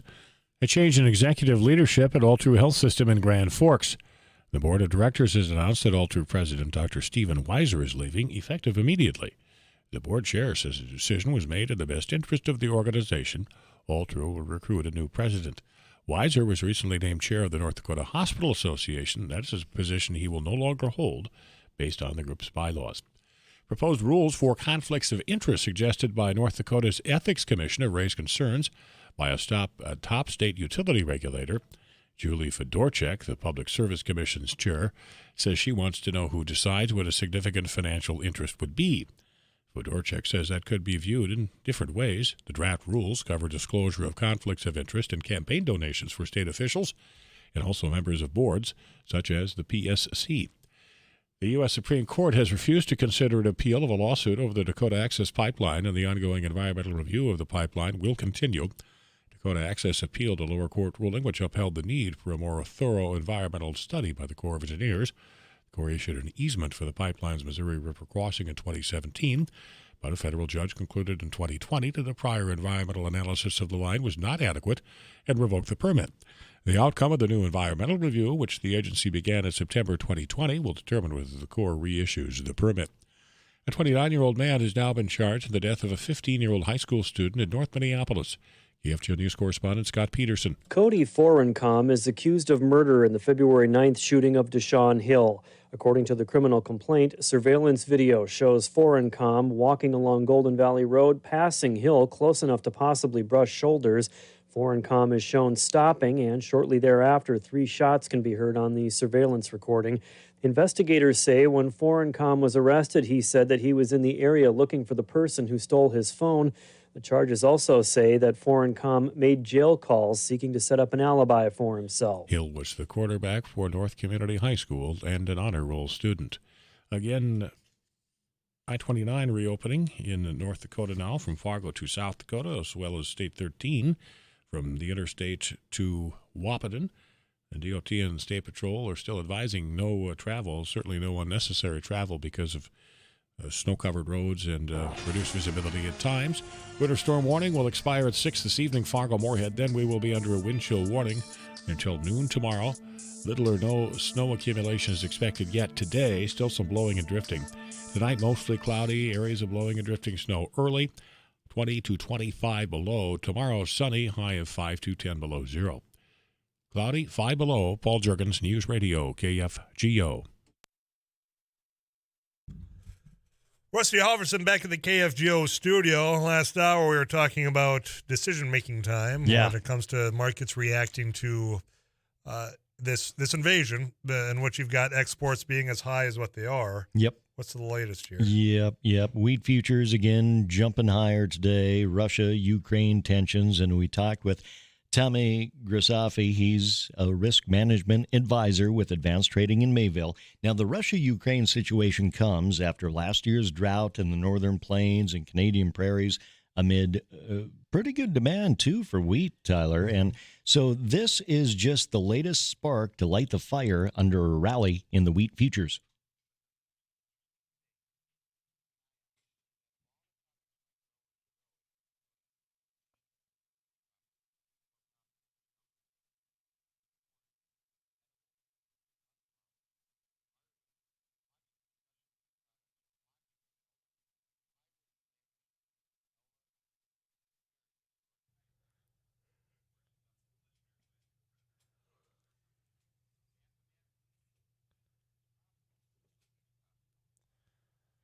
This is going to be a fun season to see what folks plant. Yeah, if this is prolonged. Yeah. As far as what wheat can get you in return. Yep. Well, yeah, and all those input costs increasing, yeah. Interesting times ahead when it comes to decision-making time. Yeah, and a lot of folks probably weren't able to make it to the Northern Corn and Soybean Expo yesterday, but one of the panels had Mike Steenhoek on it from the Soy Transportation Coalition talking about transportation, talking about supply chain issues and whatnot. I visited with Mike just a bit ago, and we can talk about that tomorrow. Okay. I'll be ready. Okay. I'll do my homework tonight. How's that sound? Me too. Rusty Halverson. I'm Sarah Heinrich, best in the business. You can go to KFGO.com, click on that agriculture tab to learn a little bit more. If you can't wait till tomorrow, you can find some of that there today. CBS National News headlines on the way. Dr. Thomas Ambrosio, North Dakota State University, Foreign Affairs, Political Science. Let's get the latest of what he has observed over the last 24 hours. That's next.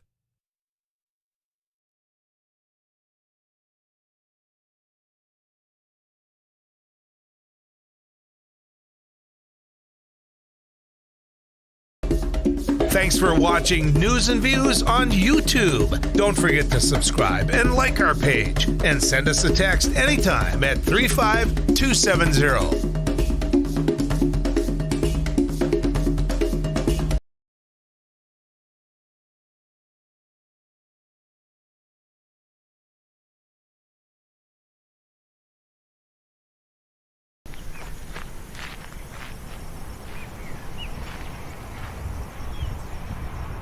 Robertson here with another News Radio. Hey, this is Abby Miller with the Derek Mighty Hansen, Couch 790. Potato Radio. J.J. Did you Gordon see that from It Takes Two. Doug here with the morning crew this morning.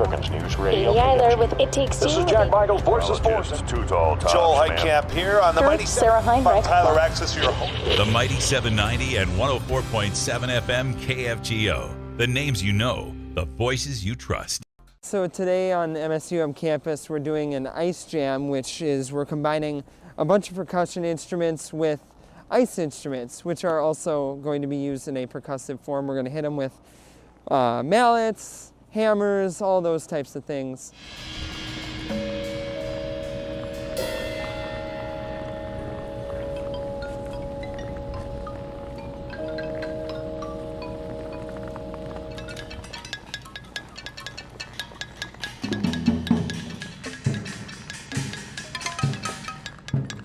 Today is all improv, so we're all just kind of working with ideas that we just kind of think of as we go, and we kind of play off each other, and it's fun to collaborate, but also have a sense of independence.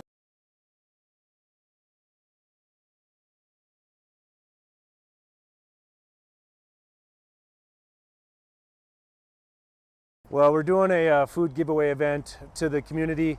A lot of people are facing food insecurity at this time.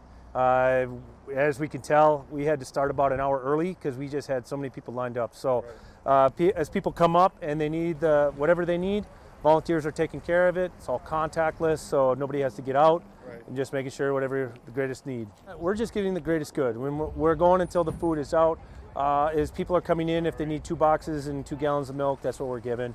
We don't want to leave anybody out. I was in the hospital, and I saw a flyer on the wall.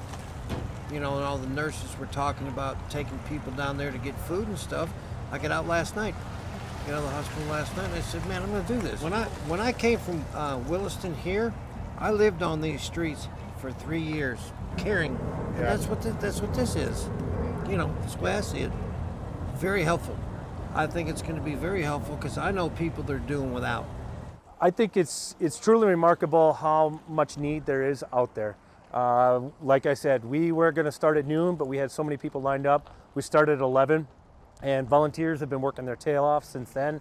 I'm thankful for that. I think this shows that there is some huge needs in the community, and we got some things we got to address. That was about 1 o'clock after I was done getting caught up on Vladimir Putin's remarks. I said, you know what, I got to reach out to Dr. Thomas Ambrosio about what he heard. And he said, yeah, there's a lot to unpack there, and hopefully we're going to do that right now. Dr. Ambrosio, I always appreciate your time, my friend. How are you? Very good. Very, very good. Actually, I think you emailed me like within minutes after Putin's speech ended. So yes, it was instantaneous. Yeah, well, because when it comes to all this, there's a lot to unpack, and there's nobody better to do that for us than yourself. So that's why I appreciate you coming back here on Afternoons Live. You know, it seemed unhinged yesterday in the remarks that Vladimir Putin was saying and his thoughts on Ukraine and the history of it. I'm curious, you've been following this for so long. I mean, explain your view of what you witnessed from his speech yesterday. Yeah, his speech was very long and very, very windy, but it was very much in keeping with my experiences listening to Russian politicians. And also especially with Vladimir Putin's statements in the past, Vladimir Putin was really laying out a justification for his overarching argument, which has always been that Ukraine itself is not a legitimate country. It has no natural reason to exist. It was an artificial creation. And now that it does exist in a physical sense, it is also an inherent threat to Russia because it is a puppet, in his view, of NATO, in particular the United States. So this is not new. Actually, last year, he issued this long kind of a history lesson letter, kind of almost a book report, about how Ukraine doesn't really exist and that it's really Russia. And this, again, is a consistent argument he's made. So while his speech was way too long, way too kind of winding and in many ways boring, it was systematically laying out an argument, not for us, we're not going to believe this, not for the Ukrainians, it's for his own people to justify what he's doing now and very likely to set up what he may be doing in the future. During his remarks, he talked about these independent regions and that he's going to be a peacemaker by sending in tanks or a peacekeeper, however he wants to deal with it or categorize it. And I've got messages asking, do these two regions, in fact, want to be independent from Ukraine? Yes, they do. They do overwhelmingly. In fact, they overwhelmingly want to join Russia. Of course, that's helped by the fact that those who were in this region, who were kind of pro-Ukrainian, have fled. So the numbers kind of shifted more towards Russia, but these areas want to be with Russia. They are Russian-speaking. They do not want to be part of the rest of Ukraine. So that we have that fundamental problem in which you have these regions who never really fit well in the country, and they fit even less now with 8 years of civil war. Following, that aspect and using that as the reason to go and put, move beyond what is right now Ukraine's border. You've got President Joe Biden coming out within the last 2 hours here, throwing sanctions on it. And he said, look, this is a flagrant violation of international law. I took international law from you. I'm curious, is this a flagrant violation of international law? Yes. There is, well, it's actually, believe it or not, quite complicated. Yes, it is. Countries have a right to their territorial integrity. And as a result, changing borders, especially using force, is certainly not acceptable. Now, Russia's invasion of Crimea was a clear example of aggression. However, the United States has actually done this. We did it against Serbia when we recognized Kosovo's independence. So there is some precedent for this, which the United States always said, well, that was a special case. And the Russians, of course, respond by saying, well, this is a special case too. But yeah, this is a violation of international law. And it's clear that this is going to be, if not step one to a larger invasion of Ukraine, which I think President Biden's statement was interesting, saying this is the first step of an invasion or something like that. It's kind of an invasion in progress. Eventually, this will lead to them asking for annexation to Russia, exactly the same way that it happened with Crimea. So this is stage one of these territories wanting to join Russia proper. You bring up Crimea, I think back to Georgia as well, and there has been a pattern. There has been things that Russia has done to, kind of trim off a little here, pick a little there. And to me, and whatever we had done in response then clearly didn't deter from what we are now looking at with this Ukraine situation. And I guess the bottom line question for me in my mind is there anything that will deter Vladimir Putin from doing what he wants right now? Well, right now we put in sanctions for this act. We had sanctions already. The Europeans had sanctions for Crimea. Then now we're putting in a new round of sanctions. We'll see how those affect his decision-making process. But Russia has been preparing for something like this. They have increased their currency reserves, their hard currency reserves. They have created alternatives to the international financial system.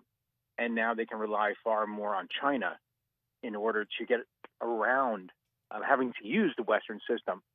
So Russia is more insulated from it. In addition, the West needs, and in particular Europe needs Russia because they are reliant upon Russia for their natural gas. And we already had the Germans say the Nord Stream 2 pipeline is not going to go forward. Well, that is a problem because without that, Russia has more leverage ultimately over Germany because Germany has to find another source of natural gas. Right. They've just shut down their nuclear power or shutting down nuclear power plants. They don't have an extra source of energy. So they're in this interdependent relationship where Russia actually holds more cards, not only because they supply the natural gas and Russia's more insulated, but also Russia's an aggressor. And it's going to be hard. Unless we're willing to go to war, there's very little we can do other than make it hurt if they do go further into Ukraine. This question was thrown my way, Dr. Thomas Ambrosio. And I'll preface it by asking one, your thoughts on the way of which this current administration handled the build up to this. One thing that surprised me was the rapid release of the classified information, the intelligence that basically call out what they were seeing in hopes that, hey, here's an off ramp. If you don't, we've got ways so you can, avoid conflict here. I thought it was smart, but I'm curious, you've been following this, foreign affairs so long. Your thoughts on this administration's approach? I'm kind of torn on it. Partly, I think it's actually brilliant because it's letting Putin know we are somehow inside of his decision-making process, that somehow we have information, that we know what he knows. And usually you don't let the other side know that. You try to keep that close to the vest. But in this situation, there may be an attempt to kind of preempt that and make the Kremlin rethink what they're doing because they can't get strategic surprise. We all have satellites. Everyone knows where tanks are. The best you can hope for is tactical surprise. And if we let Putin know, well, we've also gotten into that, then that makes them rethink what they should do in the range of options. Now, that's on the one hand. On the other hand, I think there's a level of desperation here from the administration because of Afghanistan. Afghanistan was such a shock, and it happened so quickly and so rapidly that I think the Biden administration's gone, I wouldn't say overboard, but they've certainly gone further than anyone else in trying to warn everyone that an attack may happen, an attack may happen, an attack may happen. so that no one can say they're surprised if something does happen. So they're kind of, it's an interesting situation. I think that I tend to lean towards the former. I guess they're both actually kind of right. Dr. Ambrosio, you got a little bit more time. I got to get a weather update. The reason why I said I want to preface this question that keeps getting thrown at me, and I'm going to throw it your way, and I'll let you think about it over this weather update, is why didn't this happen, say, 2 years ago? Why didn't this happen under the Trump administration? When I bring up Georgia, I think about 2008. Well, you had President Obama, and I think Crimea was also that. People are wondering, well, if they were so friends, why didn't this happen under the previous administration? I'll let you ponder that if you got a little bit more time for me. Absolutely. All right. Dr. Thomas Ambrosio. Nobody knows this stuff better in the region, and we're happy to have a little bit more time. Get you that weather update. We'll wrap up our conversation next.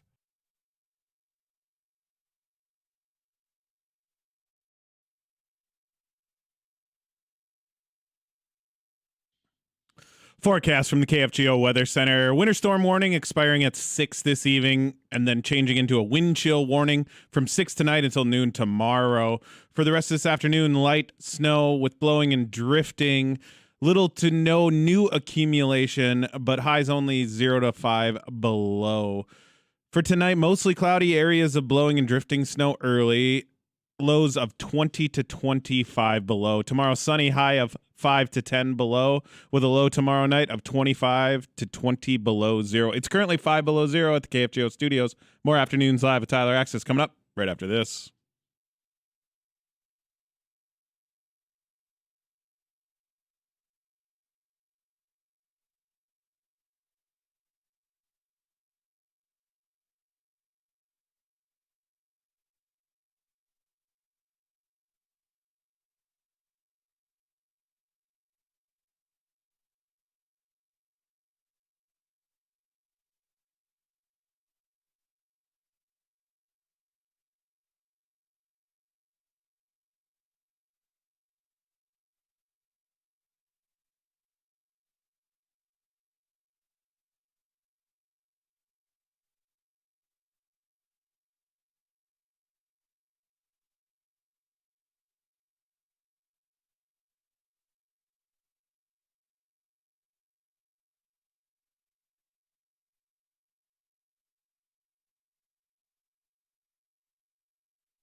We're going to have more with Dr. Thomas Ambrosio, NDSU political science professor, after CBS and KFGO News. In fact, Vladimir Putin just put out another statement, so we're going to allow him an opportunity to dive into that, give some consideration to that and the question, because you keep asking it multiple times in multiple different ways, saying, look, if Donald Trump and Russia were so close, then why didn't this happen under his administration? We'll get to the professor's take on that. If you have any other questions about troop movement, anything in this whole crisis that's unfolding, you're encouraged to join the text club. That's the I-Consultants of North Dakota text club, which we found at 35270. We'll come back with him.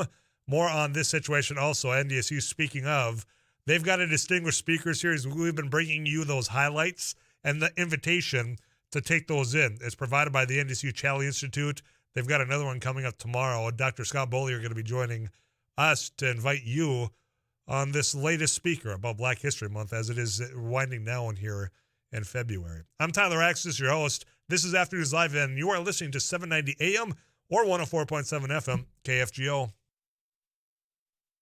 So today on MSUM campus, we're doing an ice jam, which is we're combining a bunch of percussion instruments with ice instruments, which are also going to be used in a percussive form. We're going to hit them with mallets, hammers, all those types of things.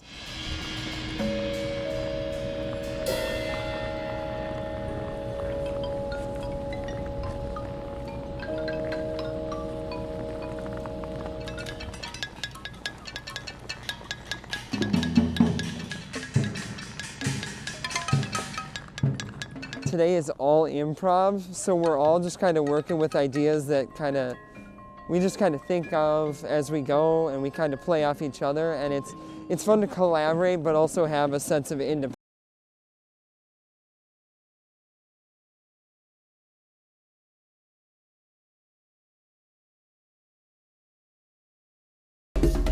Thanks for watching News and Views on YouTube. Don't forget to subscribe and like our page, and send us a text anytime at 35270.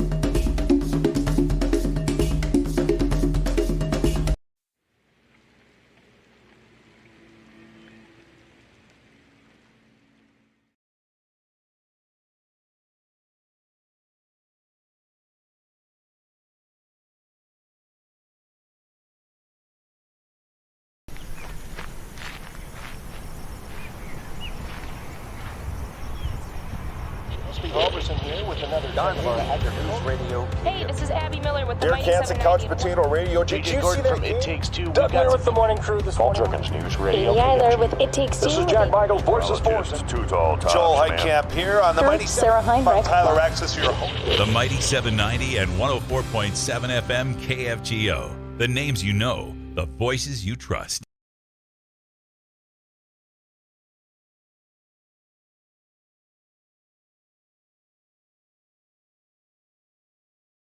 Well, we're doing a food giveaway event to the community.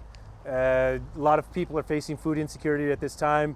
As we can tell, we had to start about an hour early because we just had so many people lined up. So as people come up and they need whatever they need, volunteers are taking care of it. It's all contactless, so nobody has to get out. Right. And just making sure whatever the greatest need. We're just giving the greatest good. When we're going until the food is out. As people are coming in, if they need 2 boxes and 2 gallons of milk, that's what we're giving. We don't want to leave anybody out. I was in the hospital, and I saw a flyer on the wall. And all the nurses were talking about taking people down there to get food and stuff. I got out last night. Got out of the hospital last night, and I said, man, I'm going to do this. When I came from Williston here, I lived on these streets for 3 years, caring. And that's what this is. That's the way I see it. Very helpful. I think it's going to be very helpful because I know people that are doing without. I think it's truly remarkable how much need there is out there. Like I said, we were going to start at noon, but we had so many people lined up. We started at 11, and volunteers have been working their tail off since then. I'm thankful for that. I think this shows that there is some huge needs in the community, and we got some things we got to address.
It is 4:05 on a Tuesday afternoon, and that means it's time for a fact checker at 4. These are things that maybe you've been seeing on your social media accounts, whether it's Facebook, Instagram, Twitter, TikTok, anything you use to communicate. And this is where we tell you whether or not they're true or not.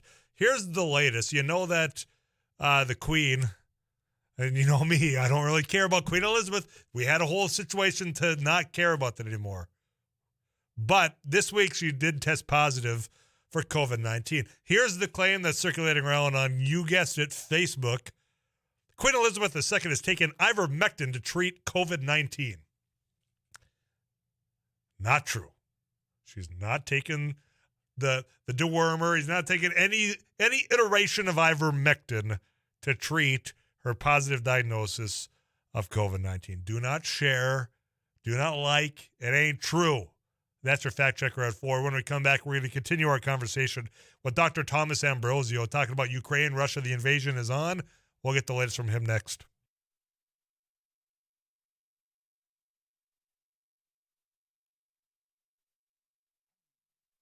KFGO News, cloudy, 5 below zero at 4:06. I'm Paul Jurgens.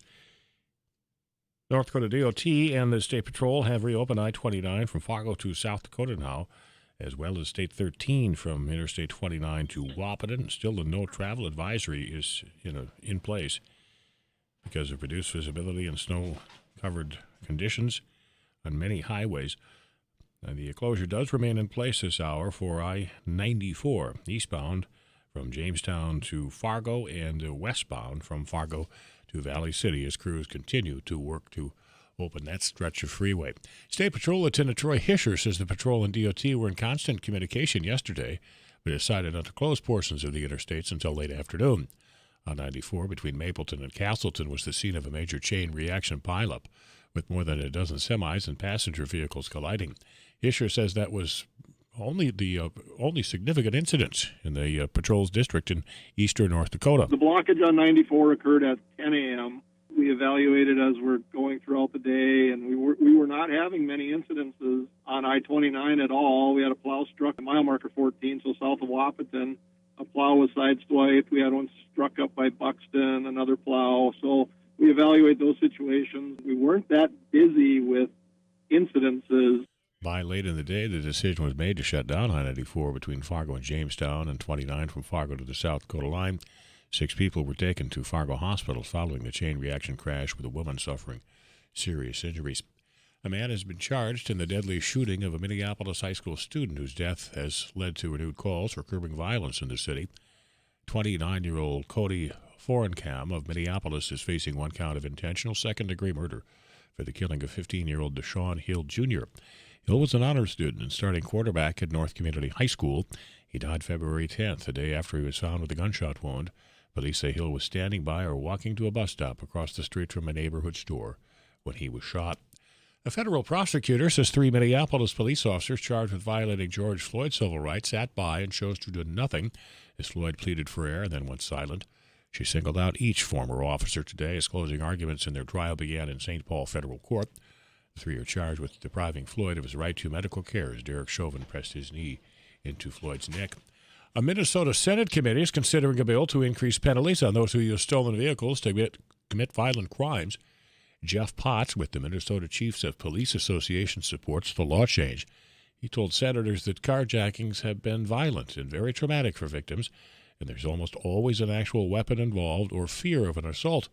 Ramsey County Sheriff Bob Fletcher points to a jump in violent carjackings and says those carjackers are using the vehicles they steal to commit other crimes. If passed, most carjacking sentences would increase from 10 years to up to 15 years in prison in Minnesota. The weather advisory, or the winter storm warning, that is, will expire at 6 this evening. The Weather Service is replacing that with a wind chill warning overnight. Until noon tomorrow, Fargo-Moorhead, mostly cloudy tonight, still some areas of blowing and drifting snow early, 20 to 25 below for the overnight low. Wind from the northwest at 15 to 25, producing wind chills of near 40 to 45 below. Sunny, cold tomorrow, 5 to 10 below with a west wind at 5 to 15. Partly cloudy, 20 to 25 below tomorrow night. Thursday, 0 to 5 above. Sunny for Friday, the high near 7 degrees. Fargo-Moorhead, 5 below. Paul Jerkins, News Radio KFGO.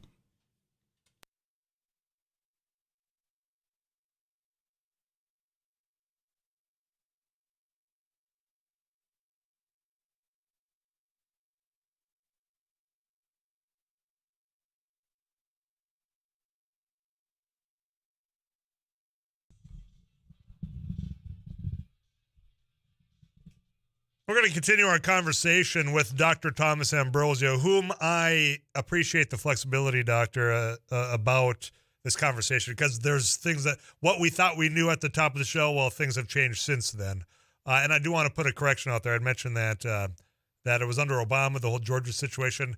It's actually George W. Bush of the administration, which, if you're just joining us, I left the question before Dr. Ambrosio about the comments you keep sending in to me as listeners, saying, "Well, Tyler, if people said that the Trump administration was so friendly towards Russia, why didn't they move on Ukraine then?" And that's a question I posed to Dr. Thomas Ambrosio, who joins us again. Doctor, did you have some chance? I know there's some other developments that I want to pick your brain about, but do you have any thoughts on that question that keeps getting thrown my way? Sure. I mean, it could be a variety of reasons. One reason is that President Trump was, let's say, a little bit unpredictable at times, maybe to put it mildly. And what Putin has done here is kind of a very carefully calibrated series of moves and expectations of certain counter moves by us. And that works if you have someone more like President Biden, who is going to kind of respond how you would expect him to respond. Whereas you really can't have that expectation you couldn't have had that expectation with President Trump. That's part of it. I think also President Trump was far less enamored of NATO, and therefore the threat of Ukraine joining NATO was probably less.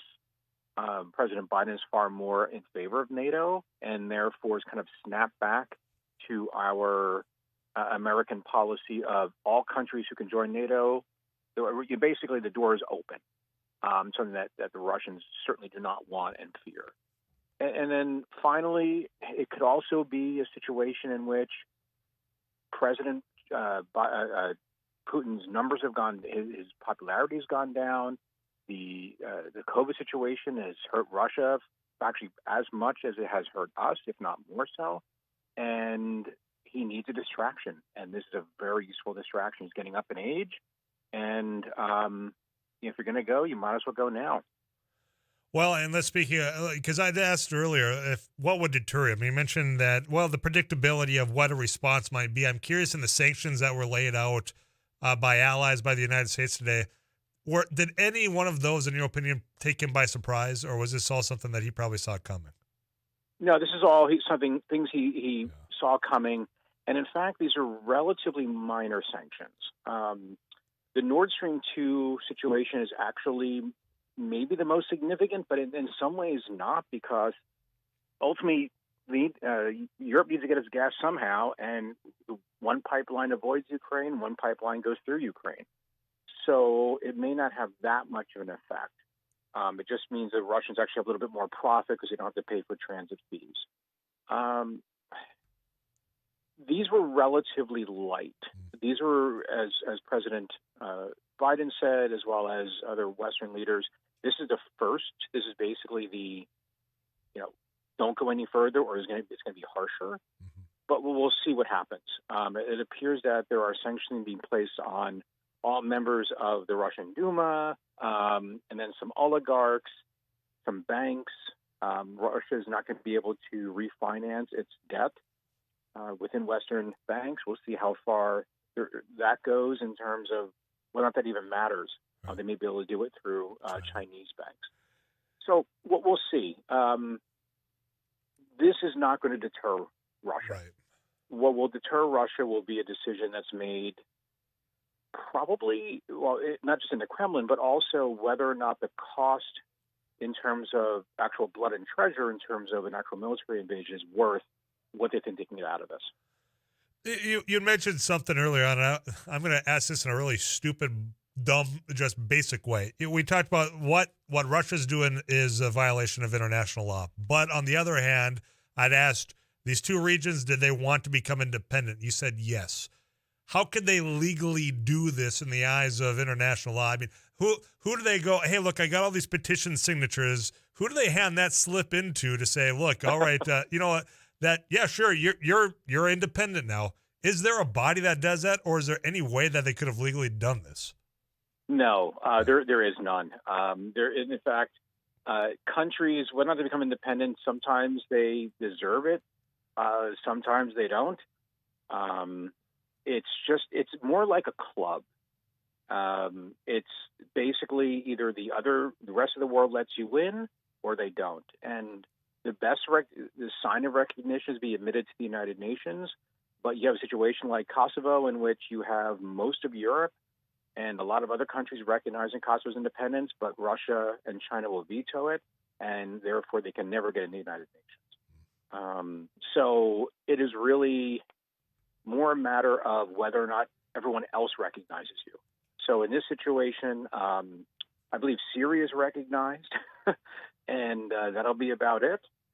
Maybe a couple other countries here or there. Maybe Belarus will eventually recognize. They may have already. I haven't really checked, but yeah, there's no official body that determines whether or not a country should become independent. What I missed in this situation before I let you go, I took way more of your time than what I asked for. So final word goes to you, Doctor. We'll have to see how this really develops. The future, this may be a deal that's kind of been worked out amongst the countries in the background, that everyone can now walk away with some degree of honor, that Putin kind of got what he wanted. We looked tough, but didn't back down. So it very well could be this was the best of all possible outcomes. Of course, Russia can surprise you and surprises me every day. So this may be step one. It may be the way this has been resolved behind the scenes. And only time will tell is what I'm assuming that means. Exactly. Yeah. Only time will tell. If the Russians start pulling back significantly, then it's a sign that this was kind of worked out behind the scenes. This was part of the diplomacy. And avoiding a larger war, actually avoiding any significant war, succeeded because Russia's not moving any further than where Russians essentially control these territories anyway. They're not actually going into anything Ukraine actually controlled. Well, as time does unfold, just promise me you'll answer the phone when we call, because you're the best that I know in this region that can break this down in a way that people can understand. I always appreciate your time. I'm going to let you go, all right? All right, thank you. Yeah, thank Take you. care. Yeah, you do the same. Dr. Thomas Ambrosio, NDSU political science professor, foreign affairs, international law. He's the go-to expert in the region, bar none. More messages underway, including in the text club at 35270. I'll get to those right after this. I'm Tyler Axis. Don't go anywhere.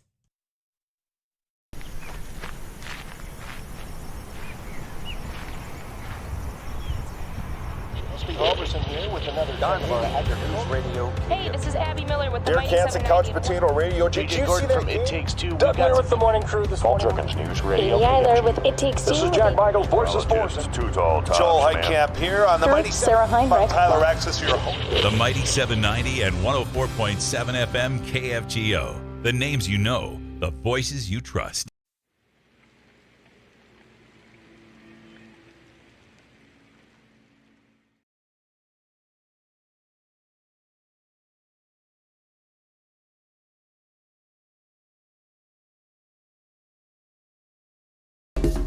Thanks for watching News and Views on YouTube. Don't forget to subscribe and like our page, and send us a text anytime at 35270.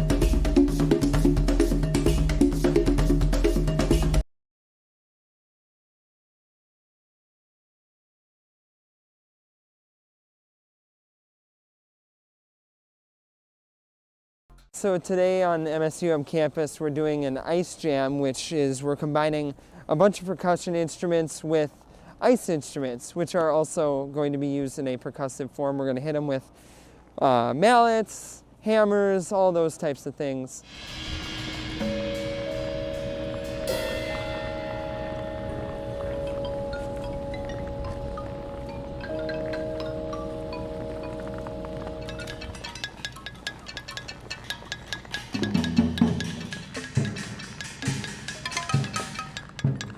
today is all improv, so we're all just kind of working with ideas that we just kind of think of as we go, and we kind of play off each other, and it's fun to collaborate, but also have a sense of independence.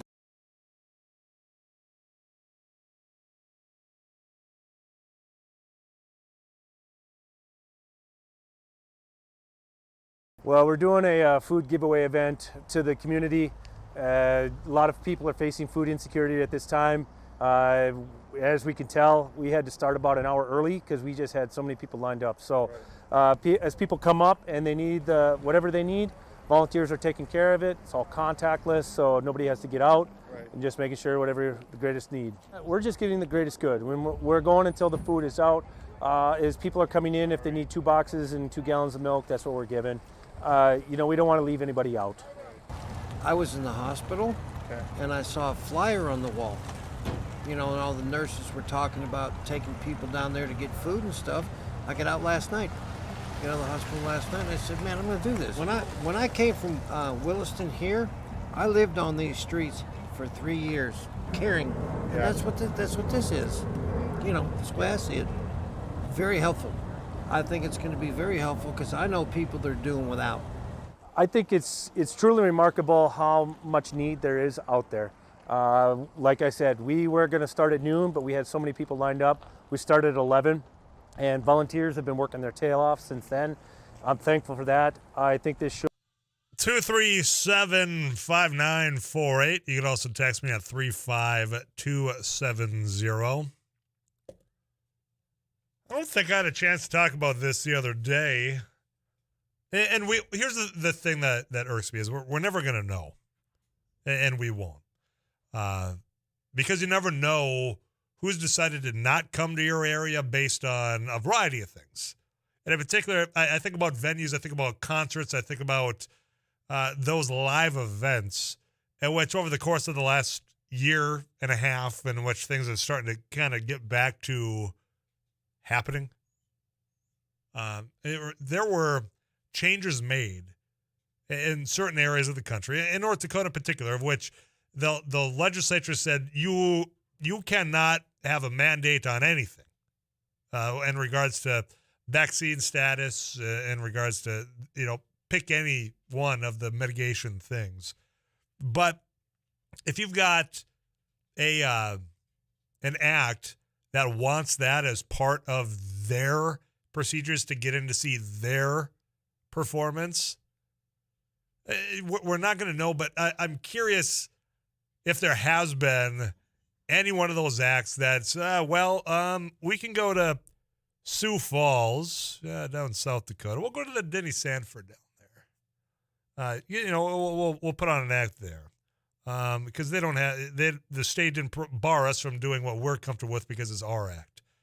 Let's go U.S. Bank Stadium. Sure, we'll go to Minneapolis. They've made some accommodations over there. And you notice those are 2 vastly different leadership styles when it comes to their states in Minnesota versus South Dakota. Okay, so since we're up in the upper Midwest, how about we'll jump up to Winnipeg? We'll cross the border. We'll go up there. We'll put on a show for our Canadian neighbors there. But you know what? Fargo, Grand Forks, they're out because the legislature changed and prohibited these acts from having the venues do what they've been doing elsewhere across the country. Because when I look at some of that as it's unfolded, and I know where some acts have been, that keeps coming up in my mind. And that I've got no way to verify it, and I don't blame. If you're a venue, you're not going to say, well, yeah, we would have had this act because, they wanted to stop in, figure they're on this last leg of their tour. They're going to have the wrestling match up here. They're not going to come on and say, well, but we didn't get them because the legislature in North Dakota went ahead and prohibited us from enacting just this one measure that the band or this, whatever, pick any performing act you want, that it's prevented them from doing what they wanted. My question is, do you side with the legislature on that whole thing? Because I've just got to tell you, it seems as though we're missing out on some of that. when it comes to some of those premier acts basically doing a little puddle jump right over the state of North Dakota from South Dakota, Winnipeg, Minnesota. It seems as though we're missing out on some of them. And again, that's just my gut. I can't verify any of it because I understand people don't want to come out and tell you about it. Because you know how this whole state is kind of a small one. And as far as population goes, people talk and the word would get back. You think about the economic development, and we never know what didn't show up. We don't know who didn't answer the call or decided to pull up because of A, B, or C. Whether it's because you couldn't get natural gas, you didn't have the water infrastructure, but in this case, because of a law that was created out in Bismarck that prohibits these things, you never know who's not going to show up. And my guts tell me we're missing out on some of that right here. And that means hospitality. Those industries that were as impacted as much as anyone else of those venues, of the hotels, of the bars, the restaurants, those that could have a little bit more of that, had we not just put this prohibition in there, now they're missing out again. And it just seems like I was saying at the time, short-sighted. You know, let the venues do what they're capable of doing to get that act, because you know, based on what that act wants, they've got to adhere to some things. But instead, we had a legislature that came out and said, well, not in our state. And I think if you dug deep and if you're able to get some answers, you're going to find out you lost out on some opportunities right here, whether that's Fargo, Grand Forks, Bismarck, Minot, pick any one of those areas. 35270, love to get your thoughts on that. You can also call me at 237-5948. In the final half hour, we're going to switch gears. Here is one thing that has not been deterred, is the fact that NDSU Chali Institute has been doing this distinguished speaker series in which they get people from all over the country to, whether that's Zoom in or attend, to provide some insight on a variety of things. On criminal justice reform, they've had a variety of different angles here. Well, it's Black History Month. Dr. Scott Bollier with the Chali Institute is going to be joining us because they've got a distinguished speaker set to provide some commentary tomorrow, and you're invited to that. He'll give you those details. We'll see what's coming up on the Drive Time News. Derek Ganson. Later on tonight, you got the Wild. They're at Ottawa. That is a 5:45 puck drop, so an early game on KFGO. Coming back to you and so much more right after this. I'm Tyler Axis. You're listening to Afternoons Live on KFGO.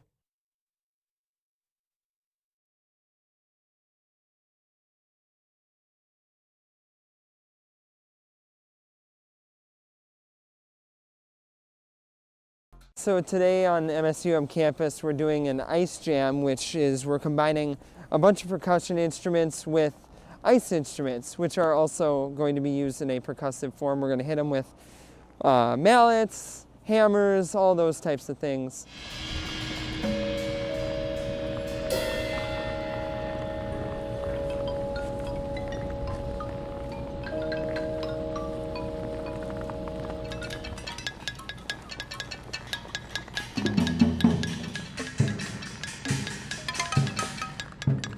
Today is all improv, so we're all just kind of working with ideas that we just kind of think of as we go, and we kind of play off each other, and it's fun to collaborate but also have a sense of independence.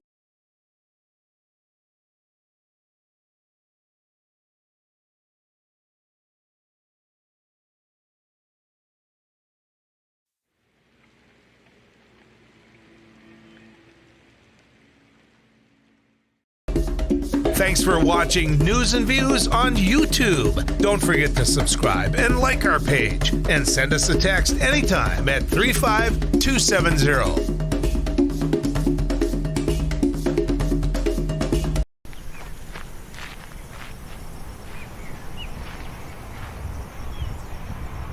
Robertson here with another News Radio. Hey, this is Abby Miller with the Derek Mighty Hansen, Couch 790. Potato Radio. Did you see that? It Takes Two. Doug here with the morning crew this morning. News Radio. Katie Eiler with It Takes Two. This is Jack Michaels, Voices Forces. Too tall. Joel Heitkamp here on the Mighty Sarah Heinrich. Tyler Axis, your host. The Mighty 790 and 104.7 FM KFGO. The names you know, the voices you trust.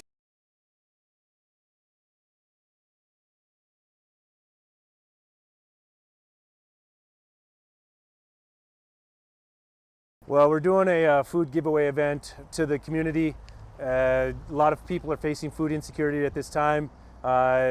as we can tell, we had to start about an hour early because we just had so many people lined up. So as people come up and they need whatever they News and weather this hour brought to you by Laney's, your one-stop solution for all of your plumbing, heating, cooling, electrical, duct cleaning, and sewer and drain needs. Laney's, nobody does it better. Fargo-Moorhead, cloudy and 6 below zero. I'm Paul Jurgens. Minnesota U.S. Senator Tina Smith says she supports President Biden's decision today to impose harsh new sanctions on Russia, cutting off the country from Western finances as a result of its decision to likely invade Ukraine. Appears on verge of starting a war to overturn a sovereign democratic government. And this goes against all of our values as Americans who believe in democracy and believe that people should have the freedom of self-determination. Senate Minority Leader Mitch McConnell says all countries would be affected if Putin continues forward with his aggression unchallenged. The Republican urged NATO and European Union allies to join the U.S. in taking action to impose costs on Putin and to stand by Ukrainians to protect their independence. 6 below, this is KFGO News.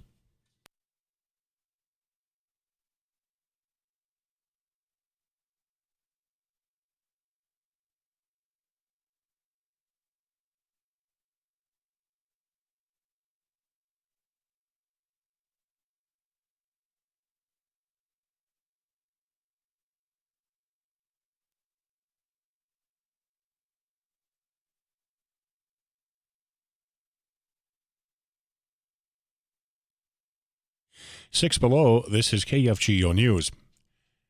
A change in executive leadership at Altru Health System in Grand Forks. The board of directors has announced that Altru president Dr. Stephen Weiser is leaving effective immediately. The board chair says a decision was made in the best interest of the organization. Altru will recruit a new president. Weiser was recently named chair of the North Dakota Hospital Association, a position he will no longer hold based on the group's bylaws. The U.S. Supreme Court has refused to consider an appeal of a lawsuit over the Dakota Access Oil Pipeline, and the ongoing environmental review of the pipeline will continue. Dakota Access appealed a lower court ruling which upheld the need for a more thorough environmental study by the Corps of Engineers. The Corps issued an easement for the pipeline's Missouri River crossing in 2019, but a federal judge concluded in 2020 that a prior environmental analysis of the line was inadequate and revoked the permit. The outcome of the new environmental review, which the agency began in September 2020, will determine whether the Corps reissues the permit. A man has been charged in the deadly shooting of a Minneapolis high school student whose death has led to renewed calls for curbing violence in the city. 29-year-old Cody Forakam of Minneapolis is facing one count of intentional second-degree murder for the killing of 15-year-old Deshaun Hill Jr. Hill was an honor student and starting quarterback at North Community High School. He died on February 10th, the day after he was found with a gunshot wound. Police say Hill was standing by or walking to a bus stop across the street from a neighborhood store when he was shot. Governor Walz has called a special election to fill a vacant congressional seat in southern Minnesota after Congressman Jim Hagedorn died last week following a battle with kidney cancer. A special primary will be held on May 24th, followed by the special election on August 9th. Candidates for the special election will likely run again in the November election that will decide who will hold the seat in the next Congress under Minnesota's new political maps released last week. Hagedorn was a conservative Republican from Blue Earth. He was 59. KFGO Weather Center forecast, Fargo-Moorhead. The storm warning, winter storm warning, will expire at 6 this evening. Then we will be under a wind chill warning, 6 tonight until noon tomorrow. Fargo-Moorhead tonight, mostly cloudy, winds subsiding somewhat. Still some areas of blowing and drifting snow early, 20 to 25 below. Wind from the northwest, 15 to 25. Sunny, 5 to 10 below tomorrow. And the North Dakota DOT and State Patrol once again have reopened I-29 from Fargo to the South Dakota line, along with Highway 13 from I-29 to Wahpeton. Still closed, though. I-94 eastbound from Jamestown to Fargo and 94 westbound from Fargo to Valley City. 5 below, once again, Fargo-Moorhead. Paul Jurgens, News Radio KFGO.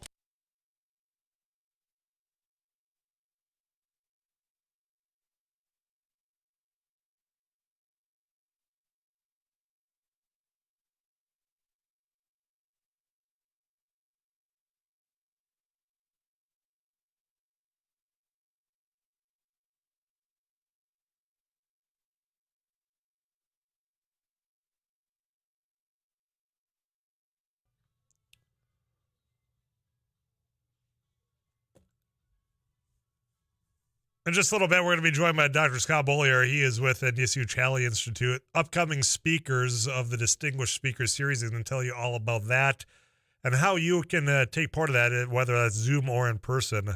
That is going to be tomorrow. He'll tell you the latest one and how you can get on up, get where they're going, and learn a little bit more right after this CBS National News.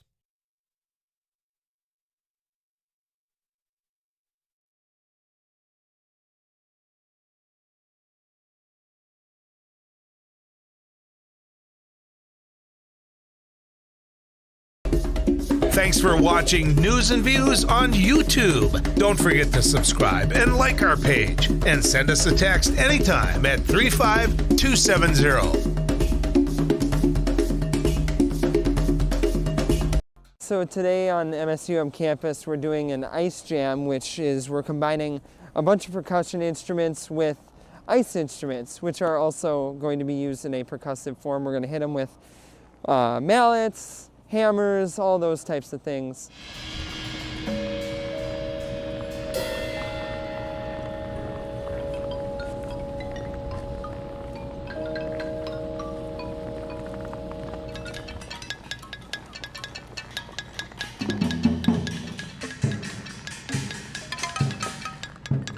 Today is all improv, so we're all just kind of working with ideas that we just kind of think of as we go, and we kind of play off each other, and it's fun to collaborate but also have a sense of independence.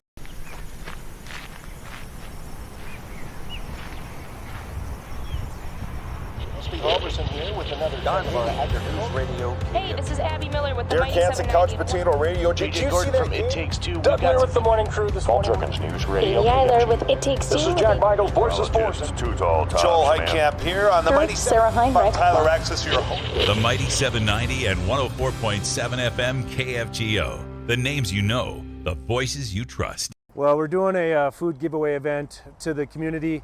A lot of people are facing food insecurity at this time. As we can tell, we had to start about an hour early because we just had so many people lined up. So as people come up and they need whatever they need, volunteers are taking care of it. It's all contactless, so nobody has to get out, and just making sure whatever the greatest need. We're just getting the greatest good. We're going until the food is out. As people are coming in, if they need 2 boxes and 2 gallons of milk, that's what we're giving. We don't want to leave anybody out. I was in the hospital, and I saw a flyer on the wall. And all the nurses were talking about taking people down there to get food and stuff. I got out last night, the hospital last night, and I said, man, I'm going to do this. When I came from Williston here, I lived on these streets for 3 years, caring. And that's what this is. That's the way I see it. Very helpful. I think it's going to be very helpful because I know people that are doing without. I think it's truly remarkable how much need there is out there. Like I said, we were going to start at noon, but we had so many people lined up. We started at 11, and volunteers have been working their tail off since then. I'm thankful for that. I think this shows that there is some huge needs in the community, and we got some things we got to address.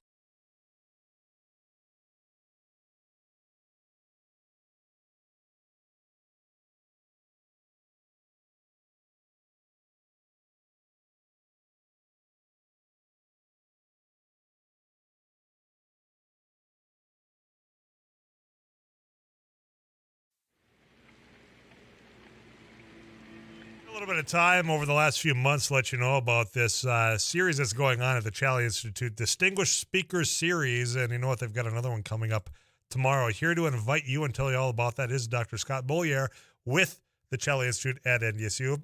Scott, how are you doing this afternoon? Doing great. Ready for winter to be done here, Tyler. You and every other individual listening. It's just dragging on. And I know it's impacted NDSU, for example. I mean, it's been, and this is not an insult, but it's been a few days since the campus has even been allowed to be open for students and for faculty to get up there and get to work. Has that impacted tomorrow's speaker series at all? No, it really shouldn't. Okay. We want everyone to come and join us.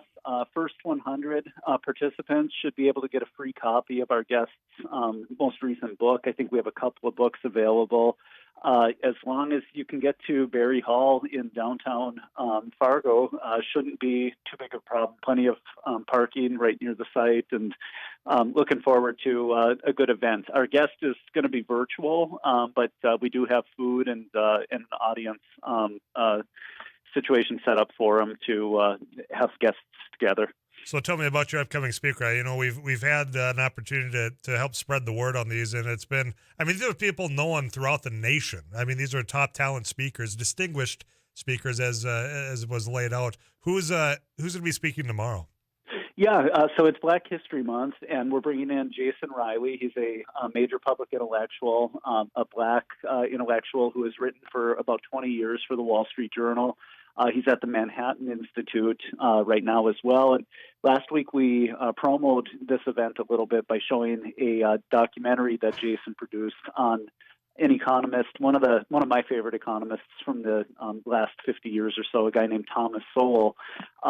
Sowell was a Black economist who grew up and just kind of worked through higher education in a tough and somewhat discriminatory environment, but he didn't let that keep him down, and became a really prominent economist who sometimes said things that people disagree with on issues of race and economics. So Jason Riley is, kind of capturing Sowell's work.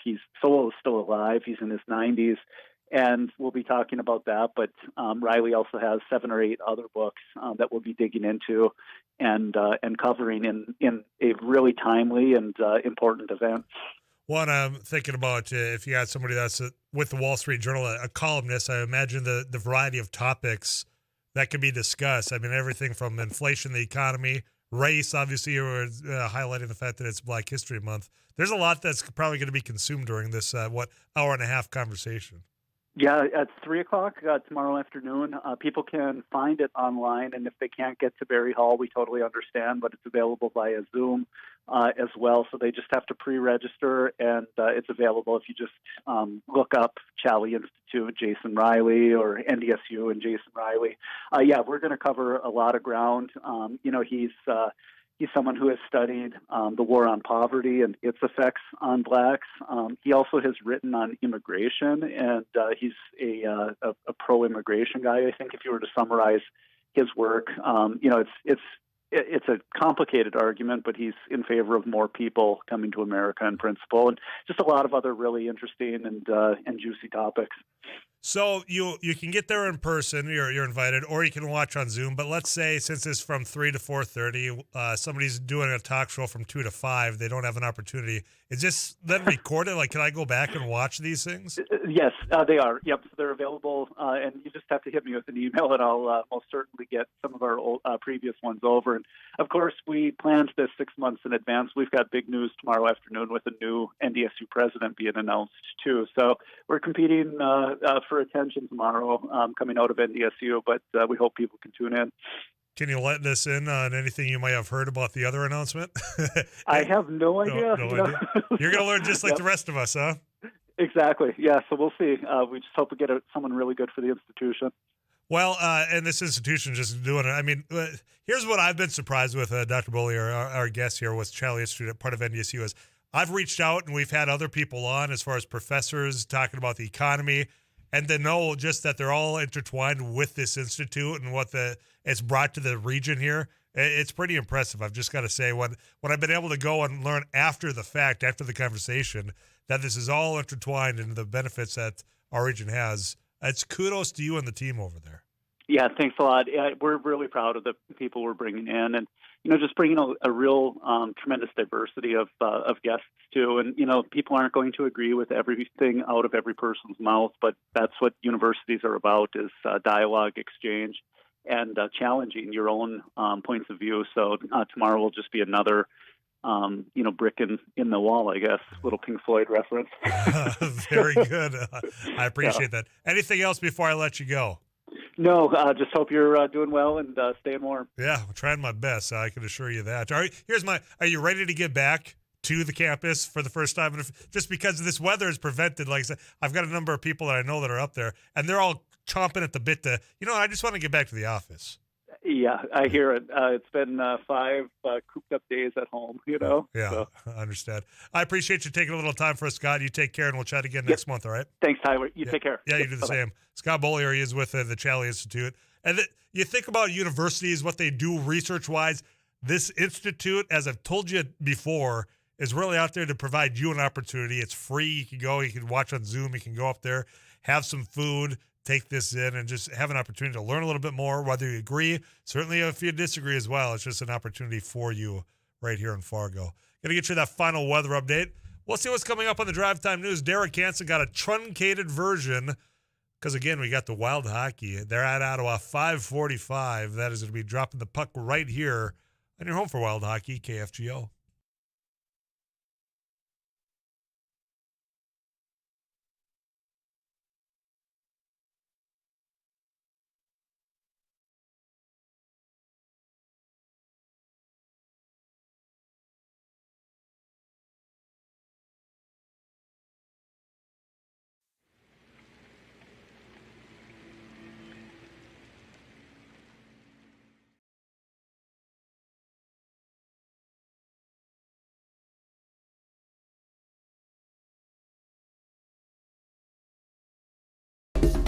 Thanks for watching News and Views on YouTube. Don't forget to subscribe and like our page. And send us a text anytime at 35270.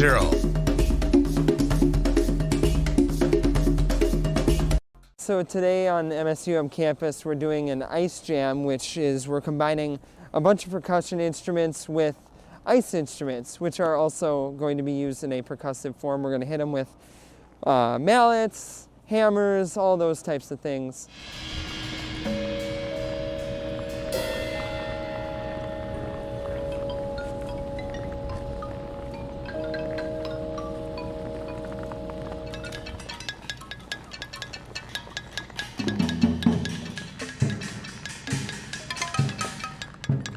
Today is all improv, so we're all just kind of working with ideas that we just kind of think of as we go, and we kind of play off each other, and it's fun to collaborate but also have a sense of independence.